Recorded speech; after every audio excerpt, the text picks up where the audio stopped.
প্রিয় জবা ফুল। মৌমিতা হোসেন। পর্ব 21-30। ছেলের কাঁধে হাত রেখে দীপা বলে, কি হয়েছে বাবা? তোকে এমন বিধ্বস্ত দেখাচ্ছে কেন? দীপ্র মাথা নিচু করেই বলে, কিছু হয়নি মা। কিছু তো হয়েছে। কদিন ধরেই দেখছি তুই খুব আপসেট থাকিস। তখন ভেবেছিলাম চাকরির জন্য, কিন্তু এখন তো চাকরিও হয়েছে। বেশ ভালো চাকরি। তাহলে কি নিয়ে এত হতাশ? দীপ্র বলতে চেয়েও বলে না। মনে মনে ভাবে আগে চৈতালির পক্ষ থেকে কি রিপ্লাই আসে জানবে, তারপর মাকে জানাবে। তাই প্রসঙ্গ পাল্টে ঠোঁটে হাসি এনে বলে, কোন হতাশা নেই মা। তুমি বলো তোমার পায়ে ব্যথা কমেছে। ডাক্তার বলেছে 1 সপ্তাহ পুরো রেস্টে থাকতে। কিন্তু তুমি তো দেখছি সারা বাড়ি হেঁটে বেড়াচ্ছ। এত হাঁটলে তো ব্যথা বাড়বে মা। না না, হাঁটছি না। সারাদিন শুয়েছিলাম। তোকে সারাদিন একবারও দেখলাম না, তাই তোর এখানে একটু এলাম। ব্যথা অনেকটা কমেছে, এজন্যই আসতে পেরেছি। আচ্ছা শোন। দীপার কথার মাঝেই শুনতে পায় আসাদ সাহেব তাকে ডাকছেন। ছেলের সাথে কথা বলার মাঝে এই ডাকাডাকিতে ভীষণ বিরক্ত হন তিনি। যা দেখে দীপ্র মুচকি হেসে বলে, আমার কাছে এলেই বাবার মাথা খারাপ হয়ে যায়। শুরু করে ডাকাডাকি। বাবা এমন কেন মা? দীপা বিরক্ত হয়ে বলে, তোর বাবাকেই গিয়ে জিজ্ঞেস কর। পা ব্যথায় হাঁটতে না পেরেও রক্ষা নেই। দীপা খুঁড়িয়ে খুঁড়িয়ে চলে যেতেই দীপ্র দরজা লাগিয়ে বারান্দায় চলে আসে। পকেট থেকে সিগারেট বের করে চোখ বন্ধ করে ধোয়া ওড়ায় আর আপনমনে বলে ওঠে, অনেক ভেবে দেখেছি জবা। অনেক অনেক ভেবেছি। আর ভাবনার শুরু থেকে শেষ পর্যন্ত সবটা জুড়ে শুধু আপনাকেই পেয়েছি। তাই যেভাবেই হোক আপনাকে বিয়েতে রাজি হতেই হবে। ভাববেন না আপনার সম্মতি না থাকলেও খুব শীঘ্রই আমি বিয়ের প্রস্তাব নিয়ে হাজির হব। খুব শীঘ্রই আমাদের বিয়ে হবে। আজ রাতে ফাহিম আসবে। কাল রাতে চৈতালির বিয়ের কথা জানাতেই বলল আজ এসে বিষয়টা নিয়ে সামনাসামনি আলাপ করবে। ওর কাছে ভালো পাত্রের খবর আছে, সেটা নিয়েও আলাপ করবে। এরপর পছন্দ হলে যত তাড়াতাড়ি সম্ভব শুভ কাজটা সেরে ফেলবে। কাল রাতে বিয়ে নিয়ে চৈতালির সিদ্ধান্ত শোনার পরের রাতে আর ঘুমোতে পারেননি ফারুক সাহেব। তাই সকাল থেকে শরীরটা কেমন যেন ঠিক লাগছে না। খেতেও ইচ্ছে করছিল না। কিন্তু চয়নিকার ডাকাডাকিতে জোহরের নামাজ পড়ে খেতে বসতেই আবার ওই একই প্রসঙ্গ টেনে কথা বললে ভীষণ বিরক্ত হন তিনি। মুখে খাবারের লোকমা তুলতে গিয়েও আবার সেটা প্লেটে রেখে বলেন, মেয়েকে বাড়িতে রাখতে কি তোমার খুব বেশি সমস্যা হচ্ছে? ফারুক সাহেব খাওয়া বন্ধ করে এমন কথা বললে চয়নিকা উচ্ছ্বাস আনন্দমাখা মুখটা নিমিষেই মলিন করে বলেন, এটা কেমন কথা বললে? যা দেখছি তাই বলছি। মানে কি? আমি বুঝি না মেয়ে কি তোমার একার?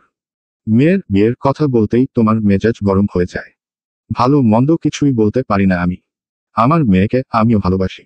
তার সব বিষয়ে কথা বলার অধিকার আমারও আছে। কতটা ভালোবাসো সে তো দেখতেই পাচ্ছি।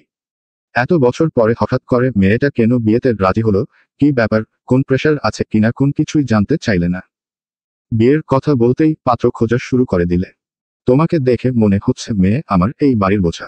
যত তাড়াতাড়ি তাকে বিদায় দেবে তত তাড়াতাড়ি শান্তি পাবে তুমি। কেমন কথা বলছো চৈতালির বাবা? মেয়ের বয়স কত হয়েছে হিসেব আছে তোমার? নিজের করা ভুলের জন্য বিয়ে করবে না জিদ ধরে এতটা সময় পার করলো। তুমিও তাতে সাই দিলে। আমি মা হয়ে চুপচাপ সবটা দেখলাম। কিছু বলতে গেলেই তোমাদের বাবা মেয়ের রাগ দেখেও চুপচাপ সহ্য করলাম। এদিকে ছোট মেয়েটারও বিয়ের বয়স পার হবে অবস্থা। এমন সময় মেয়ে বিয়ের জন্য রাজি হলে খুশি হয়ে আমি পাত্র খুঁজব না তো কি করব? ফারুক সাহেব জানেন চয়নিকা যা বলছে তা সবটাই ঠিক বলেছেন। তবুও মেয়ের পক্ষ নিয়ে বলেন, সবই বুঝলাম। তবুও আর একটু সময় তো নেবে। কয়েকটা দিন যেতে দাও। দেখি চৈতালি তার ন্যায় সিদ্ধান্তে অটল থাকে কিনা। না, আমি আর সময় দেব না। এই সুযোগেই যত তাড়াতাড়ি পারি বিয়ের কাজটা শেষ করব আমি। আমার বিশ্বাস বিয়ে হয়ে গেলে সব ঠিক হয়ে যাবে। তাছাড়া বিয়ে তো আর মুখের কথা নয়। আগে দেখা যাক ওর অতীত জেনে কে রাজি হয়। কেউ রাজি হলে তখন না বাকি চিন্তা। চয়নিকার শেষ কথাটা ফারুক সাহেবের পছন্দ হয় না। মেয়েকে কেউ ছোট করে কথা বললে এটা সে কখনোই মেনে নিতে পারে না। আর তাই কণ্ঠে গম্ভীরতা এনে বলেন, এটা তুমি কেমন কথা বললে? এমন অতীত এখন ঘরে ঘরে আছে। মানছি আমার মেয়ে সেই বয়সে একটা ভুল করেছিল। তাই বলে সেটা এমন কোনো ভুল না যে তাকে কারো পছন্দ হবে না। মেয়ে আমার দেখতে অনেক মায়াবী। আর বয়সের কথা বলছো? বয়সের ছাপ তার চেহারায় নেই বললেই চলে। যে কোনো ছেলেই এক দেখাতে পছন্দ করবে আমার মাকে। কিন্তু পছন্দ করলেই তো হবে না। মেয়ে আমার একটা ট্রমার মধ্যে দিয়ে গত বছরগুলো পার করেছে। তাই মানুষ হিসেবে ভালো একজন যদি পাই যে আমার মেয়ের সব অতীত জেনে তাকে সম্মানের সাথে গ্রহণ করবে, তবে তার সাথেই আমি আমার মেয়ের বিয়ে দেব। তাতে যত সময়ই লাগুক না কেন। ফাল্গুনী মাত্রই ভার্সিটি থেকে এসে ফ্রেশ হয়ে ডাইনিং রুমে আসে। এখানে আসতেই বিয়ের কথা শুনে চেয়ার টেনে বসতে বসতে বলে, কার বিয়ের কথা বলছো বাবা?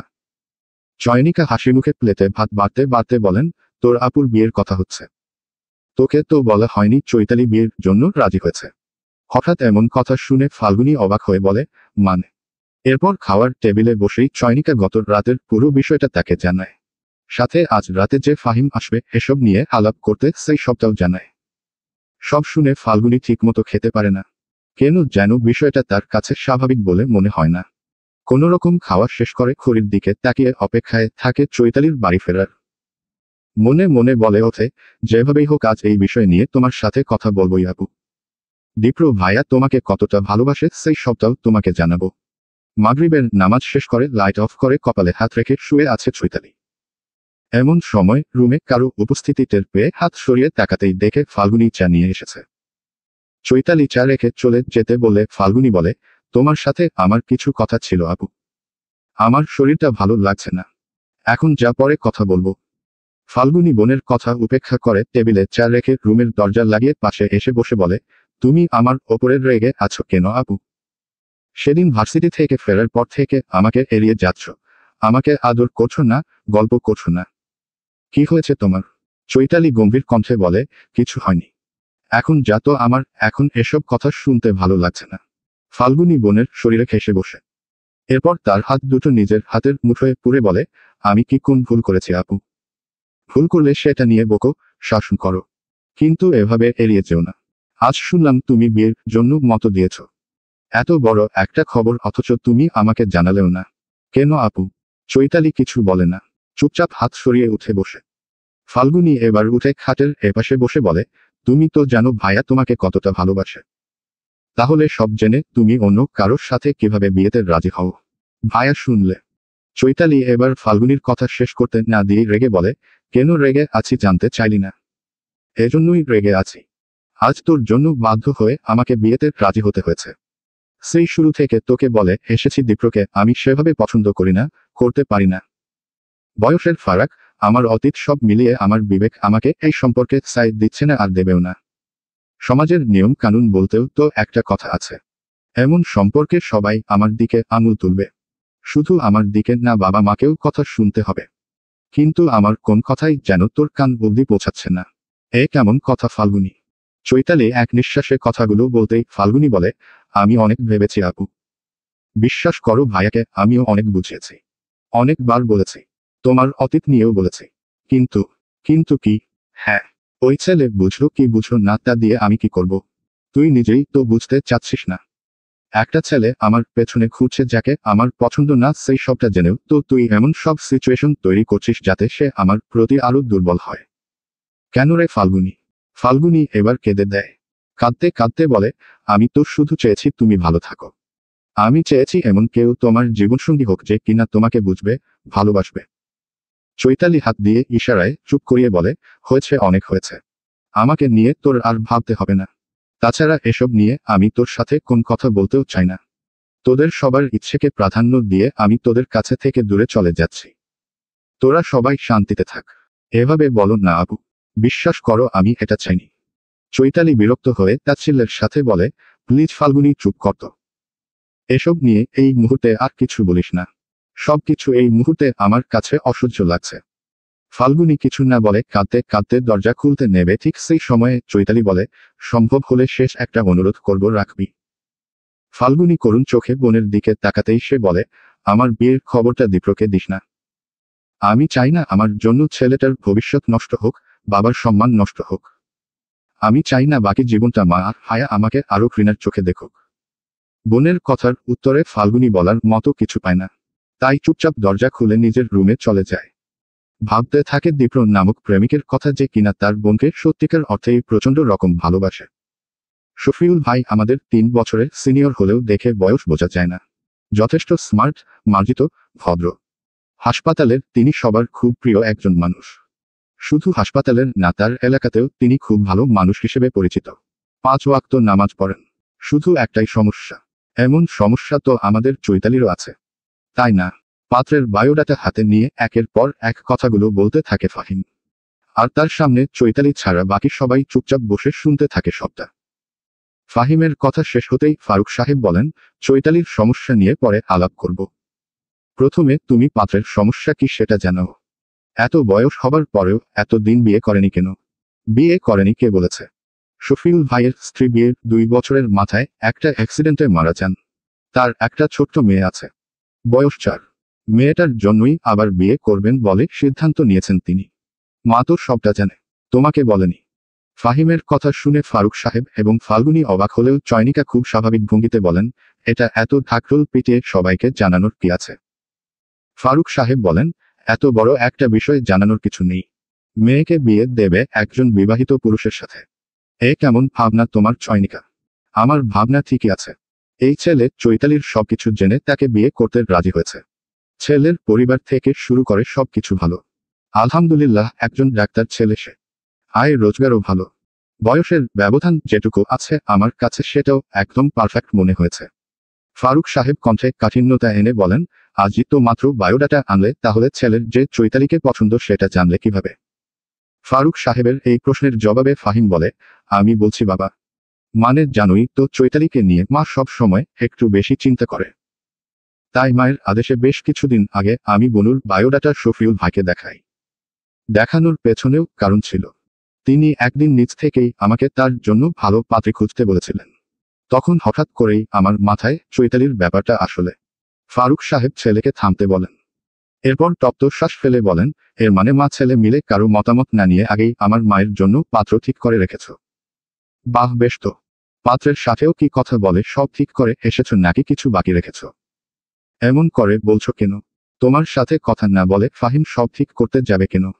তাছাড়া চৈতালির মতামতটাও তো নিতে হবে। ওকে বায়োডাটা দিয়ে এসেছি, দেখি এখন কি বলে। চয়নিকার কথার জবাবে ফাল্গুনী রেগে বলে, আপু এই বিয়েতে রাজি হবে না। কখনো রাজি হবে না। বিবাহিত কারোর সাথে আপুর বিয়ের কথা তোমরা ভাবো কিভাবে? রাজি হয়েছে বলে কি যার সাথে ইচ্ছে তার সাথে বিয়ে দেবে নাকি? এটা কেমন কথা ভাইয়া? ফাহিম বিরক্ত হয়ে বলে, যা বুঝিস না তা নিয়ে কথা বলিস না তো। ছোট ছোটর মতোই থাকার চেষ্টা কর। ছোট বলেই তো এতক্ষণ কিছু বললাম না। এখন বাধ্য হয়ে মতামত জানালাম। তোর মতামত জানতে চাইনি আমরা। যার বিয়ে তার মতো থাকলেই হবে। ভাই বোনের তর্কের মাঝে ফারুক সাহেব বিরক্ত হয়ে বলেন, তোমরা তোমাদের তর্ক বন্ধ করো। যার বিয়ে নিয়ে কথা হচ্ছে তাকে ডেকে নিয়ে এসো। বাবার কথা শুনে ফাল্গুনী আর কথা বাড়ায় না। চুপচাপ চলে যায় তার আপুকে ডাকতে। আজ আকাশে মস্ত বড় এক চাঁদ উঠেছে, যার আলো এসে পড়ছে চৈতালির পুরো বারান্দা জুড়ে। বেশিরভাগ সময় এমন জ্যোৎস্নার রাতে ছাদে চলে যায় সে। গাছগুলোকে দেখে গুনগুন করে গান গায়, সুন্দর চাঁদটাকে দেখে। দীপ্র বিরক্ত করে বলে, অল্প সময়ের জন্য হলেও ছাদে যায়, কিন্তু আজ আর যেতে ইচ্ছে হয় না। আজ এই চমৎকার চাঁদের আলোকেও ভীষণ অসহ্য লাগে তার। চাঁদের আলোতেই ক্ষণিক সময় পরে পরে উল্টে পাল্টে দেখতে থাকে কাগজটা, যাতে লেখা আছে পাত্রের নাম থেকে শুরু করে সবকিছু। সন্ধ্যায় ফাল্গুনীর সাথে কথা বলার পর থেকে মন খারাপ করে বারান্দায় বসেছিল চৈতালি। আজ না চাইতেও একটু বেশি রুল আচরণ করে ফেলেছিল বোনের সাথে। কিন্তু চৈতালির বাকি করার ছিল। এটুকু কঠোরতা না দেখালে যে তার বোন এবারও আগে থেকেই সবকিছু গিয়ে দীপ্রকে বলে দেবে, যা সে একেবারেই চায়নি। এরই মাঝে রুমের লাইট জ্বলে উঠলে তাকিয়ে দেখে মা চয়নিকা হাতে একটা খাম নিয়ে এসে তাকে খুঁজছে। চৈতালি মাকে দেখে ঘরে ঢুকতে নিলে চয়নিকা কাছে এসে খামটা হাতে দিয়ে চলে যায়। চৈতালি প্রথমে না বুঝলেও খাম খুলে কাগজটা বের করতেই বুঝে যায় সবটা। চুপচাপ একবার চোখ বুলিয়ে আবার বসে পড়ে আগের জায়গায়। এভাবেই কখন যে অনেকটা সময় কেটে যায় টেরই পায়নি সে। এসব ভাবনার মাঝে ফাল্গুনী রুমে এসে ডাকতেই তাকে অন্য কিছু বলার সুযোগ না দিয়ে ধীরে পায়ে হেঁটে আসে ড্রয়িং রুমে। মলিন চেহারায় ধীর কণ্ঠে বলে, বাবা ডেকেছ? হ্যাঁ মা ডেকেছি। এদিকে আয়, এখানে এসে একটু বস। চৈতালি চুপচাপ বাবার পাশে বসে বায়োডাটার কপিটা টেবিলের ওপরে রেখে কিছুটা নিস্তেজ কণ্ঠে বলে, আমি বিয়েতে রাজি আছি বাবা। চৈতালির কথা শুনে চয়নিকা, ফাহিম খুশি হলেও ফারুক সাহেব খুশি হতে পারেনি। বরং কপালে চিন্তার ভাঁজ ফেলেন। হঠাৎ করে মেয়ের এমন পরিবর্তন মেনে নিতে কষ্ট হয় তার। তাই বলে যে মেয়ের বিয়ে নিয়ে তিনি চিন্তিত নন তা নয়। কিন্তু ছেলে বিবাহিত জেনেও চৈতালি বিয়েতে রাজি বিষয়টা তার কাছে কেমন যেন খটকা লাগে। তাই বিষয়টা স্বাভাবিক করার জন্য চৈতালির মাথায় হাত রেখে বলেন, এত তাড়াহুড়ো করে সিদ্ধান্ত নেয়ার কিছু নেই তো মা। ঠান্ডা মাথায় ভালো করে ভেবে তারপর সিদ্ধান্ত নে। আমি ঠান্ডা মাথায় ভেবেই সিদ্ধান্ত নিয়েছি বাবা। আমি রাজি আছি। কিন্তু ছেলের তো আগে বিয়ে হয়েছে, ছোট একটা বাচ্চাও আছে। চৈতালি মৃদু হেসে বলে, তাতে কি হয়েছে বাবা? তোমাদের মেয়ে এমন কিছু হয়ে যায়নি যে তাকে বিয়ে করার জন্য কোন রাজপুত্র ছুটে আসবে। আমি এখানেই বিয়েতে রাজি আছি। চয়নিকা হাসি মুখে চৈতালির মাথায় হাত বুলিয়ে বলে, এভাবে বলিস না মা। ছেলে রাজপুত্রের চেয়ে কোন অংশে কম না। ভীষণ ভদ্র, নম্র। ডাক্তার ছেলে। বিয়ে হয়েছিল ঠিকই, কিন্তু আল্লাহ তাআলার ইশারা হয়তো ভিন্ন কিছু ছিল। হয়তো তার জোর তোর সাথে লেখা ছিল। না হলে এমন একজন সুযোগ্য পাত্র পাবো এটা তো আমি কল্পনাও করিনি। মায়ের কথার সাথে তাল মিলিয়ে ফাহিম বলে, শফিউল ভাই সত্যি সত্যি একজন ভালো মনের মানুষ। দেখিস তুই এখানে সুখী হবি। ফাহিম আর চয়নিকার কথা শুনে রাগে ফারুক সাহেব কি বলবে বুঝে উঠতে পারে না। এদিকে ফাল্গুনীয় রাগে দাঁতের দাঁত চেপে দাঁড়িয়ে চুপচাপ শুনতে থাকে সবটা। এমন সময় ফাহিম বলে, কাল অথবা পরশু যেকোনো একদিন তাহলে শফিউল ভাইকে আসতে বলি। তোমরা সামনাসামনি কথা বলো। তাছাড়া চৈতালিও একবার কথা বলুক। আমার কথা বলার কিছু নেই।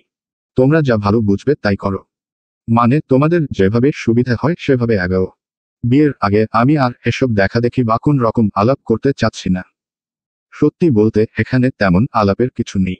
তাই ফাহিম আবার কিছু বলবে ঠিক তখনই চয়নিকা ইশারায় ছেলেকে চুপ করিয়ে বলে, ঠিক আছে সমস্যা নেই। ও যখন আলাপ করতে চাচ্ছে না তখন দরকার নেই আলাপের। সবটা তো দেখলই বায়োডাটায়। আর কি দেখবে নতুন করে? ছেলে দেখতেও বেশ সুন্দর, মাশাআল্লাহ, দুজনকে মানাবেও ভালো। মায়ের কথা শুনে চৈতালি তপ্ত শ্বাস ফেলে উঠে নিজের রুমের দিকে যেতে নিয়ে আবার কিছু একটা ভেবে পিছনে ফিরে ফারুক সাহেবের পাশে এসে দাঁড়িয়ে বলে, আমার একটা আবদার আছে বাবা। শুনবে? ফারুক সাহেব অস্বস্তি ভরা চোখে মেয়ের দিকে তাকিয়ে অস্ফুট কণ্ঠে বলে, নিশ্চয়ই শুনবো মা। চৈতালি বাবার পাশে নিচে হাঁটু গেড়ে বসে বলে, আমি চাই বিয়েটা খুব সাধারণভাবে হোক। কাউকে না ডেকে, এত এত ঢাকঢোল না পিটিয়ে একান্ত ঘরোয়া পরিবেশে। চৈতালির কথা শুনে চয়নিকা অবাক কণ্ঠে বলে, এটা কেমন কথা চৈতালি? আমার বড় মেয়ের বিয়ে কাউকে না জানিয়ে দেব আমি? এটা কেমন আবদার রেখেছিস তুই? দিন বললে ভুল হবে। আজ প্রায় 4 বছর পরে মায়ের এমন আদরমাখা কথা শুনতে ভালোই লাগে চৈতালির। কি সুন্দর করে বলছে, আমার বড় মেয়ে। কতদিন হলো এভাবে কথা বলেন না মা। চৈতালি মৃদু হাসে। এরপর চয়নিকার দিকে তাকিয়ে বলে, বড় মেয়ের বিয়েটা না হয় একটু সাদামাটা ভাবেই দাও মা। হইহুল্লোড়ের পাট তোলা থাকুক ছোট মেয়ের জন্য। জানো তো সবার জন্য সবটা ঠিক না। আমার বেলায় এত হইহুল্লোড় মানাবে না। সেই সময় আর ইচ্ছে দুটোই পেরিয়ে গেছে আমার। কিন্তু ছেলে পক্ষ যদি। চয়নিকাকে কথা বাড়াতে না দিয়ে ফারুক সাহেব বলেন, চৈতালি যেভাবে বলেছে সেভাবেই আগাও। এই নিয়ে আর কোন কথা বলো না তোমরা। বাবার কথা শুনে চৈতালি আর কিছু না বলে নিজের রুমে চলে যায়। ফারুক সাহেবও চলে যায় নীরবে, নিজেকে পরাজিত পিতা হিসেবে মেনে নিয়ে। ফাল্গুনীয় রাগে গোজগোজ করতে করতে নিজের রুমে গিয়ে লাগিয়ে দেয় দরজা। ভাবতে থাকে কিভাবে কি করবে। অন্যদিকে মা ছেলে মিলে শুরু করে বিয়ে নিয়ে পরিকল্পনা। ডাক্তার শফিউলকে ফোন করে জানিয়ে দেয় বোনের রাজি হবার খবর। মাথায় হাত দিয়ে সেমিনারে বসে আছে ফাল্গুনী। বোনের এমন পরিবর্তন ঠিক মেনে নিতে পারছেন না সে। ভাইয়া আর মায়ের কথোপকথনে যা বুঝল বিয়ের কাজটা তারা খুব দ্রুত সেরে ফেলবে। ফাল্গুনী ভাবতে থাকে, যদি তাই করে তাহলে আমার দীপ্র ভাইয়ার কি হবে? ভাইয়া তো আপুকে ছাড়া। না, আর ভাবতে পারছি না আমি। কিছু একটা করতে হবে। কিন্তু কি? আপুর করা অনুরোধ ভাঙাও তো আমার পক্ষে সম্ভব না। তাহলে? এসব নানাবিধ চিন্তায় ফাল্গুনীর মুখ থেকে বিরক্তিকর শব্দ উফ বের হতেই পাশে বসা তার বান্ধবী নিশি বলে, হিরে কি হয়েছে তোর? আজ সকাল থেকে এমন আপসেট কেন? বাসা থেকে বিয়ে ঠিক করেছেন নাকি? বান্ধবীর এমন কথায় তার মেজাজটা মুহূর্তেই আরো বেড়ে যায়। তাই কপাল থেকে হাত সরিয়ে মেজাজ দেখিয়ে বলে ওঠে, সাত সকালে এমনিতেই আজ মেজাজ খারাপ আছে নিশি। ফালতু বকে মাথাটা আর খারাপ করিস না তো। কিন্তু হয়েছেটা কি? আজ এত মেজাজ কেন? ফাল্গুনী ব্যাগ নিয়ে উঠে দাঁড়িয়ে বলে, বলবো সময় করে। আজ ভালো লাগছে না। বুঝলাম ভালো লাগছে না। কিন্তু তাই বলে যাচ্ছিস কোথায়? একটু পরেই তো ক্লাস শুরু হবে। আজ ক্লাস করব না। আসি আজ। কিন্তু ফাল্গুনী আর নিশির কথায় কান দেয় না। ব্যাগ নিয়ে চুপচাপ বের হয়ে যায় সেমিনার থেকে। এদিকে একটু আগেই সেখানে উপস্থিত হওয়া দিহানের কপালে দেখা যায় চিন্তার ছাপ। কারণ এর আগে কোনোদিন তার প্রিয় মানুষের এমন মলিন চেহারা সে দেখেনি। তাই সময় নষ্ট না করে কাজ ফেলে পিছু নেয় ফাল্গুনীর। মাগরিবের নামাজ শেষে পার্কে বসে আছে 4 বন্ধু। আগামী মাস থেকে দিহান আর দীপ্র ব্যস্ত হয়ে পড়বে তাদের চাকরি নিয়ে। বাকিদেরও ব্যস্ততা বাড়ছে দিন দিন। এখনো অবশ্য নানা কাজে সারাদিন ব্যস্ততার মাঝেই সময় কাটে তাদের। তবুও এর মাঝেই সময় পেলে সন্ধ্যার পরে একটু আড্ডা যেন না দিলেই নয়। তাই তো সবাই একসাথে হয়েছে। সবাই যখন আজ নানা বিষয় নিয়ে আলাপে ব্যস্ত তখন দিহানকে অন্যমনস্ক দেখে জাহিদ বলে, কিরে ব্যাটা, আজ কি তোর ডার্লিং এর সাথে দেখা হয় নাই? মুখটা এমন করুণ করে বসে আছিস কেন? শাহিন বলে, ঠিক বলছিস, আমিও খেয়াল করলাম আজ আসার পর থেকেই ওর মুড অফ। কথাটা বলেই দিহানকে কনুই দিয়ে ধাক্কা মেরে বলে, কিরে দোস্ত, কি হয়েছে বলিস না কেন? জারি খাইছিস নাকি? দিহান বন্ধুদের এসব কথা কানে না নিয়ে চুপচাপ সামনে থাকা বাদামওয়ালাকে ডাক দিয়ে বলে, মামা 20 টাকার বাদাম দিও তো। লোকটা বাদাম দিলে পাশে প্যাকেট রেখে সবাইকে ইশারায় খেতে বলে। এরপর নিজে সেখানে থেকে বাদাম নিয়ে খেতে থাকে। কিন্তু তাদের কথার কোন জবাব দেয় না। যা দেখে এবার দীপ্র নিজেও চিন্তিত হয়ে বলে, কিরে দোস্ত, কি হয়েছে? আজ এত ভাবুক মন কেন তোর? কোন কথা বলছিস না কেন? আজ ফাল্গুনীকে বেশ অন্যরকম মনে হলো। নিশি মানে ওর বান্ধবীর সাথে বেশ মেজাজ করে কথা বলছিল। জাহিদ হেসে বলে, তো কি হয়েছে? এটা নিয়ে তোর চিন্তার কি আছে? বেচারি কি মেজাজও দেখাতে পারবে না? দিহান বলে, ফাল্গুনী রেগে সেমিনার থেকে বের হতেই আমি ওর পিছু নেই। রাস্তায় ওকে ডেকে মুড অফ হবার কারণ জিজ্ঞেস করি। কিন্তু এই প্রথম ও আমার সাথে কোন কথা না বলে, আমার কোন কথার জবাব না দিয়ে দ্রুত রিক্সা নিয়ে চলে যায়। দীপ্র বলে, হয়তো ব্যস্ততা ছিল। না রে, তোরা বুঝতে পারছিস না। ওর চলে যাওয়াটা ছিল অনেকটা আমার কথা এড়িয়ে পালিয়ে যাওয়ার মতন। এমনটা এর আগে কখনো করতে দেখিনি। বন্ধুর অতি চিন্তা দেখে শাহিন প্রসঙ্গ ঘুরিয়ে দীপ্রকে বলে, ওর চিন্তা বাদ দে। তুই বল, সেদিন আপাকে সব বলেছিলি। সেদিনের পর তোকেও কেমন চুপচাপ দেখছি। ঘটনা কি? দীপ্র কণ্ঠে গাম্ভীর্যতা এনে বলে, তিনি কি এত সহজে মেনে নেয়ার মতন মানুষ? তাকে যা বলার বলেছি। ঠিক করেছি, আর কিছু বলবো না। আগামী মাসে জয়েন করে সোজা বিয়ের প্রস্তাব পাঠাবো। এরপর দেখব কিভাবে না করে। জাহিদ বলে, যদি না করে তখন? তাছাড়া আঙ্কেল আন্টি কি রাজি হবেন নাকি? তখন তোরা আছিস কেন? তোরা সাহায্য করবি। সবাইকে যেভাবে পারিস রাজি করাবি। দীপ্রর কথা শুনে শাহিন বলে, আমি মাফ চাই দোস্ত। তোর জবা যেই করা চোখে তাকায়, বাবারে বাবা। ওনার সামনে অন্তত আমি যাব না। আর আঙ্কেল, তিনি তো আমাকে ধরে পুলিশে দেবেন। দীপ্র এবার মুচকি হেসে শাহিনের পিঠে হাত রেখে বলে, ঠিক আছে, তোরা তাহলে পেছনেই থাকিস। পেছনে বসে আমাকে সাপোর্ট দিস। আমি একাই সামনে গিয়ে যা করার করব। এতগুলো বসন্ত সুবোধ বালকের মতো থেকে এই বয়সে একটু খারাপ হব। এবার তোদের আপাকে তুলে নিয়ে তার মতের বাইরে গিয়েই তাকে বিয়ে করব। শাহিন চোখ বড় বড় করে বলে, এসব কি বলছিস? খালু তোকে বাসা থেকে বের করে দেবে। জাহিদ তখন হাসতে হাসতে বলে, খালুর কথা পরে ভাব। ওই আপাই তো ওকে ভস্য করে দেবে। বন্ধুদের এত সব কথার মাঝে এবার দিহান তার মৌনতা ভেঙে বলে, যা মন চায় কর, তবুও রাস্তাটা ক্লিয়ার কর। কারণ আগামী মাসেই আমি মাকে নিয়ে ওদের বাসায় যাব। আরে বাহ, আমরা তাহলে পরপর দুটো বিয়ে খাবো। শাহিনের এই কথায় এবার সবাই হো হো করে হাসতে থাকে। তবে হাসলেও মনের ভেতর একটা অজানা ভয় কাজ করে দীপ্রর। ভয় কাজ করে এই ভেবে যে যত সহজভাবে সবটা বলছে তত সহজে সবটা সামলানো যাবে। তো ফারুক সাহেবের বাসায় আজ সবাই খুব খুশি ছিল। ফাহিম আজ অনেক দিন পর তার বউ বাচ্চা নিয়ে এসেছিল। সারাদিন থেকে 1 সপ্তাহ পরে বিয়ের দিন তারিখ ঠিক করেছে। এরপর বিয়ের শপিং থেকে শুরু করে যাবতীয় সবকিছু কবে কি করবে ঠিকঠাক করে কিছুক্ষণ আগেই বাসায় গেছে। এদিকে চৈতালি সারাদিনের ধকল শেষে কিছুক্ষণ আগেই ছাদে এসে একটু বসেছে। আজ ঘরে কেমন যেন দম বন্ধ হয়ে আসছে তার। কেমন এক চাপা কষ্ট অনুভব হচ্ছে, যার কারণ তার জানা নেই। বিয়েতে রাজি তো হয়েছে, কিন্তু মন একেবারেই সাইড দিতে চাচ্ছে না। মনের বিরুদ্ধে বিয়েটা তার কাছে অপরাধ বলে মনে হচ্ছে। মনে হচ্ছে যার সাথে বিয়ে হচ্ছে তাকে ঠকাচ্ছে সে। এসব ভাবনার মাঝে শুনতে পায় গিটারের টুংটাং শব্দ। চৈতালি বুঝতে পারে সামনের ছাদেই দীপ্র বসে আছে। তবে বুঝতে পেরেও তাকায় না সে, বরং গাছের দিকে তাকিয়েই গান শোনার অপেক্ষায় থাকে। এর মাঝেই শুনতে পায় দীপ্রর গান। তুমি বৃষ্টি চেয়েছো বলে, কত মেঘের ভেঙেছি মন। আমি নিজের বলতে তোমায় চেয়েছি, তুমি যাওনি কিছুই বলে। আজও পাল্টে ফেলিনি মন, শুধু নিজের বলতে তোমায় চেয়েছি। তুমি জানতেই পারো না তোমায় কত ভালোবেসেছি। ও, তুমি জানতেই পারো না তোমায় কত ভালোবেসেছি। তুমি শান্ত, তবুও কি চেঁচিয়ে মন ভাঙত। ভোর হবে ঠিকই, রাত জানত, যতটুকু জড়িয়ে থাকা যায়। ও, তুমি হাসলে নাকি ফের পেছনে থেকে ডাকলে, বরাবর দোটানাতে থাকলে। কিভাবে আজীবন বাঁচা যায়? তুমি অন্য ঘরেই থেকো, আমার নামের রাগ জমিয়ে রেখো। আমি সবটুকু দোষ তোমায় দিয়েছি। তুমি জানতেই পারো না তোমায় কত ভালোবেসেছি। তুমি জানতেই পারো না তোমায় কত ভালোবেসেছি। চৈতালি জানে দীপ্র গানটা তাকে উদ্দেশ্য করে গিয়েছে।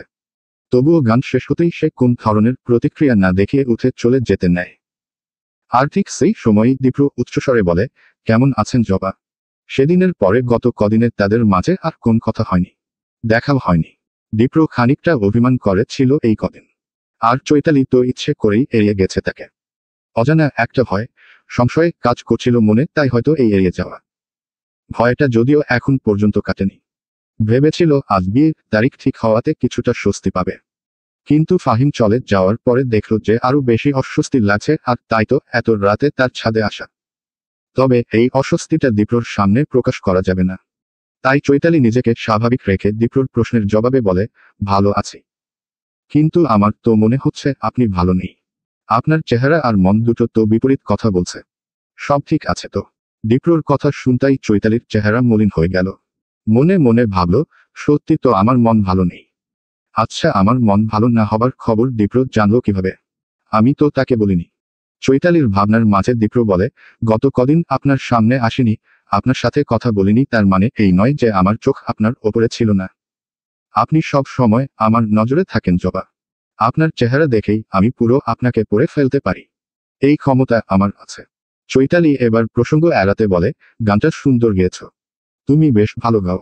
চৈতালির এমন সহজ কথায় দীপ্র অবাক হয়ে কিছু বলবে ঠিক তখনই তারা দেখিয়ে সেখানে থেকে বিদায় নেয় সে। এদিকে দীপ্র তাকে সবটা বোঝার চেষ্টা করে। কেন যেন তার মনে হয় সবকিছু ঠিক নেই। কিছু একটা ঝামেলা আছে। বর কনে দুজনের জন্য কেনাকাটা করা সহ নানা ধরনের ব্যস্ততায় চোখের পলকে কেটে গেল একটা সপ্তাহ। আর কিছু সময় পরেই চলে আসবে বরপক্ষ। পুরো বাড়ি জুড়ে আজ সাজ রব। নিকটাত্মীয়রা সবাই চলে এসেছে। চয়নিকা, ফারুক সাহেব সবাই আজ নতুন পোশাক পরেছে। মেয়ের বিয়ে বলে কথা। এদিকে ফাহিমের মনেও আজ ভীষণ আনন্দ। পছন্দের সিনিয়র ভাইয়ের সাথে বোনকে বিয়ে দিতে পেরে বেশ প্রাউড ফিল হচ্ছে তার। অতীতে চৈতালি যাই করুক না কেন, এখন যে সেটা শুধরে নিচ্ছে এতেই ভীষণ খুশি সে। তবে পুরো বাড়িতে কোন মানুষ যদি অখুশি থেকে থাকে সেই মানুষটি হলো ফাল্গুনী। সে কোনোভাবেই চায় না এই বিয়েটা হোক। গত একটা সপ্তাহ চৈতালির নিষেধ থাকা সত্ত্বেও এই বিয়েটা যে তার জন্য ঠিক না সেটা নানা উপায় বোঝানোর চেষ্টা করেছে সে। কিন্তু না, চৈতালি এটা কোনোভাবেই বুঝতে চায়নি। বরং ফাল্গুনীকে এই বিষয়ে কোন কথা না বলার জন্য অনুরোধ করে গেছে। তাই বোনকে যখন সে বোঝাতে একেবারেই ব্যর্থ হয়েছে, ঠিক সেই শেষ মুহূর্তে বাধ্য হয়ে গেল নিয়েছে এক কঠিন সিদ্ধান্ত। কিছুক্ষণ আগে দীপ্রর মোবাইলে ছোট্ট একটা মেসেজ পাঠিয়ে দিয়েছে। আর অপেক্ষায় রয়েছে শেষ পরিণতি দেখার। কারণ ফাল্গুনীর বিশ্বাস তার আপুকে দীপ্র ভাইয়ের চেয়ে ভালো আর কেউ রাখবে না।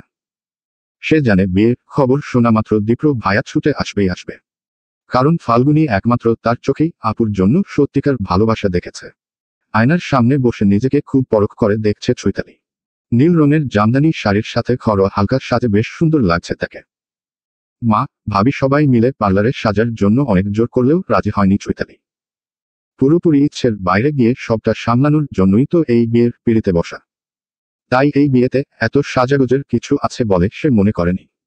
তাছাড়া পার্লারে সাজতে গেলে দীপ্রর সম্মুখীন হবার সম্ভাবনাও আছে, যা সে একেবারেই চায়নি। দীপ্র যেন টের না পায়, সেজন্য এই বাড়ির বাড়িওয়ালা বা কোন ভাড়াটিয়াদের পর্যন্ত বিয়ের দাওয়াত দিতে দেয়নি। চৈতালি চেয়েছে দীপ্রর অগোচরে বিয়ের ঝামেলা শেষ করতে। আয়নায় নিজের প্রতিবিম্বের দিকে তাকিয়ে চৈতালি মলিন হেসে ভাবে, কি অদ্ভুত এই জীবন। স্বাবলম্বী হওয়া সত্ত্বেও সবার খুশির জন্য, মায়ের একটু আদর পাওয়ার জন্য নিজের সব ইচ্ছের বিসর্জন দিতে হচ্ছে আজ। একজন নারীর জীবনে যেন বিয়েটাই সব। বিয়ে না হলে যেন জীবনটাই বৃথা। কি অদ্ভুত সব নিয়মের বেড়াজালে বাধা পড়ে আছি আমরা। চৈতালির এসব ভাবনার মাঝেই কারো উপস্থিতি টের পেয়ে পেছনে তাকিয়ে দেখে হাতে একটা গয়নার বাক্স নিয়ে চয়নিকা দাঁড়িয়ে আছে। কিছু বলার আগেই তিনি চৈতালির পাশে এসে তাকে এক এক করে গয়নাগুলো পরিয়ে দিয়ে কপালে চুমু খেয়ে বলে, সময়মতো সঠিক সিদ্ধান্ত নেয়ার জন্য তোকে ধন্যবাদ মা। দেখিস তুই ভালো থাকবি। শফিউল অনেক ভালো মনের ছেলে। আমার বিশ্বাস সে তোকে অনেক ভালো রাখবে। খানিক সময় পর চয়নিকা আবার বলে, তোর জন্য এখন ফাল্গুনীকেও একটা ভালো জায়গায় বিয়ে দিতে পারবো। সত্যি আজ তুই আমাকে অনেক বড় চিন্তা থেকে মুক্ত করলি। মায়ের কথার জবাবে চৈতালি কিছু বলে না। শুধু শক্ত করে জড়িয়ে ধরে মাকে। নিজের মাকে আজ একটু স্বার্থপর মনে হলেও পরক্ষণেই আবার ভাবে, হোক স্বার্থপর তাতে কি। এত বছর পর আদরটুকু যে পাচ্ছি এই তো অনেক বেশি। এদিকে ফারুক সাহেব দরজার সামনে দাঁড়িয়ে মা মেয়ের ভালোবাসা দেখে চোখ মুছতে মুছতে সব ঠিকঠাক আছে কিনা দেখতে চলে যায়। আর মন ভরে দোয়া করতে থাকে আদরের মেয়ের জন্য। কবুল বল মা। কাজী সাহেব তোর কবুল বলার অপেক্ষায় আছে। ড্রয়িং রুমে শফিউল এবং চৈতালি মুখোমুখি বসা। চারপাশে আত্মীয় স্বজনদের ভিড়। এর মাঝে কাজী সাহেব কবুল বলতে বললে সবাই উৎসুক চোখে তাকিয়ে থাকে চৈতালির দিকে। অপেক্ষায় থাকে চৈতালি কখন কবুল বলবে।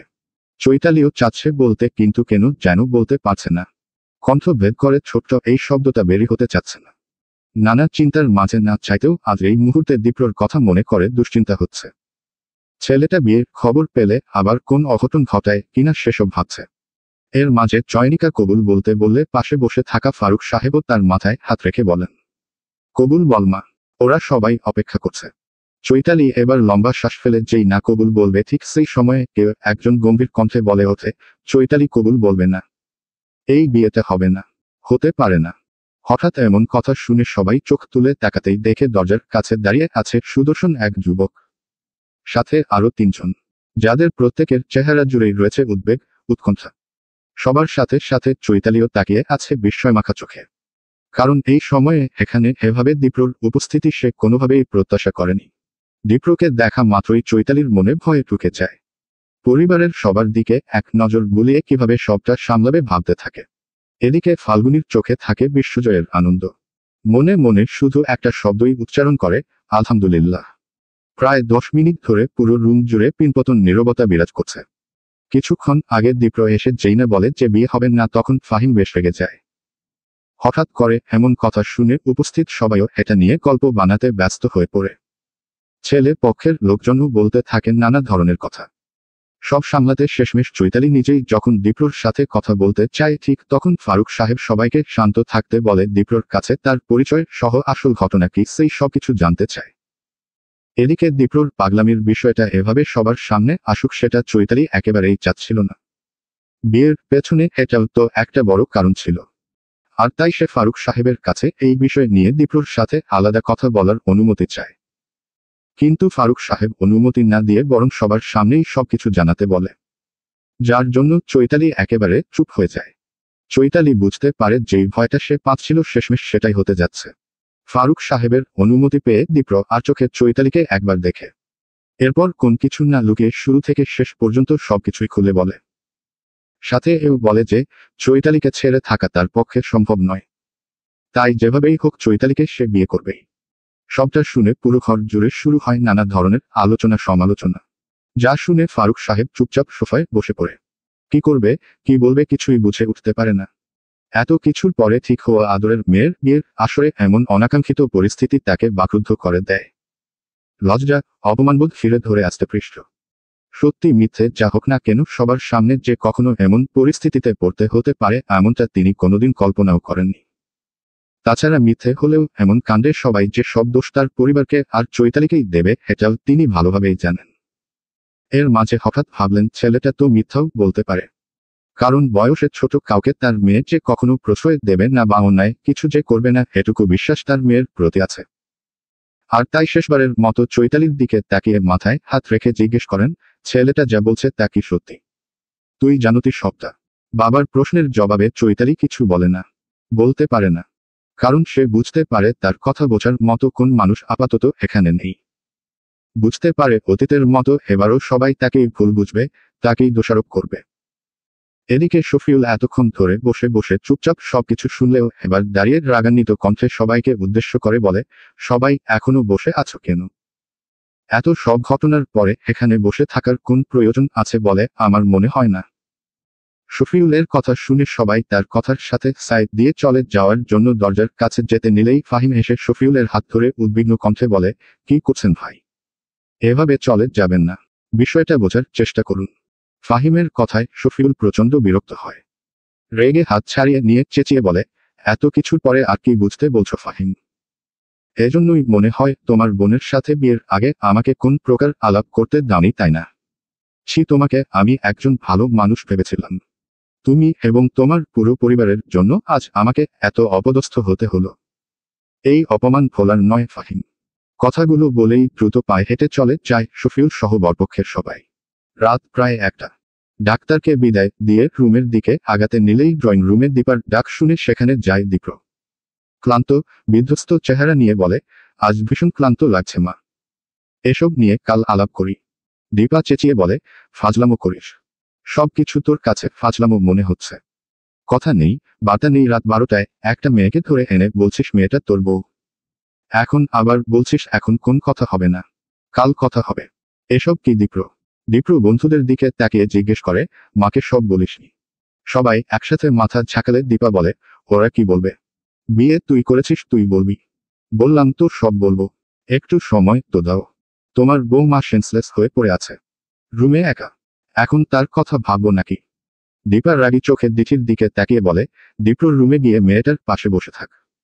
কোন সমস্যা দেখলে ডাকবি। মায়ের কথা শুনেই দিঠি চুপচাপ চলে যায় ভাইয়ের রুমে।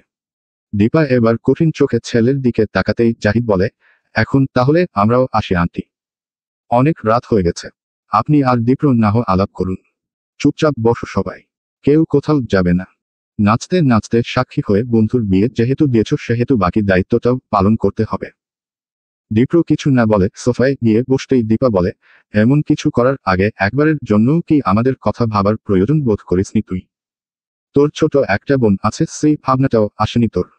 তুই যে এমন কিছু করতে পারিস এ তো আমার কল্পনাতেও আসেনি কোনোদিন।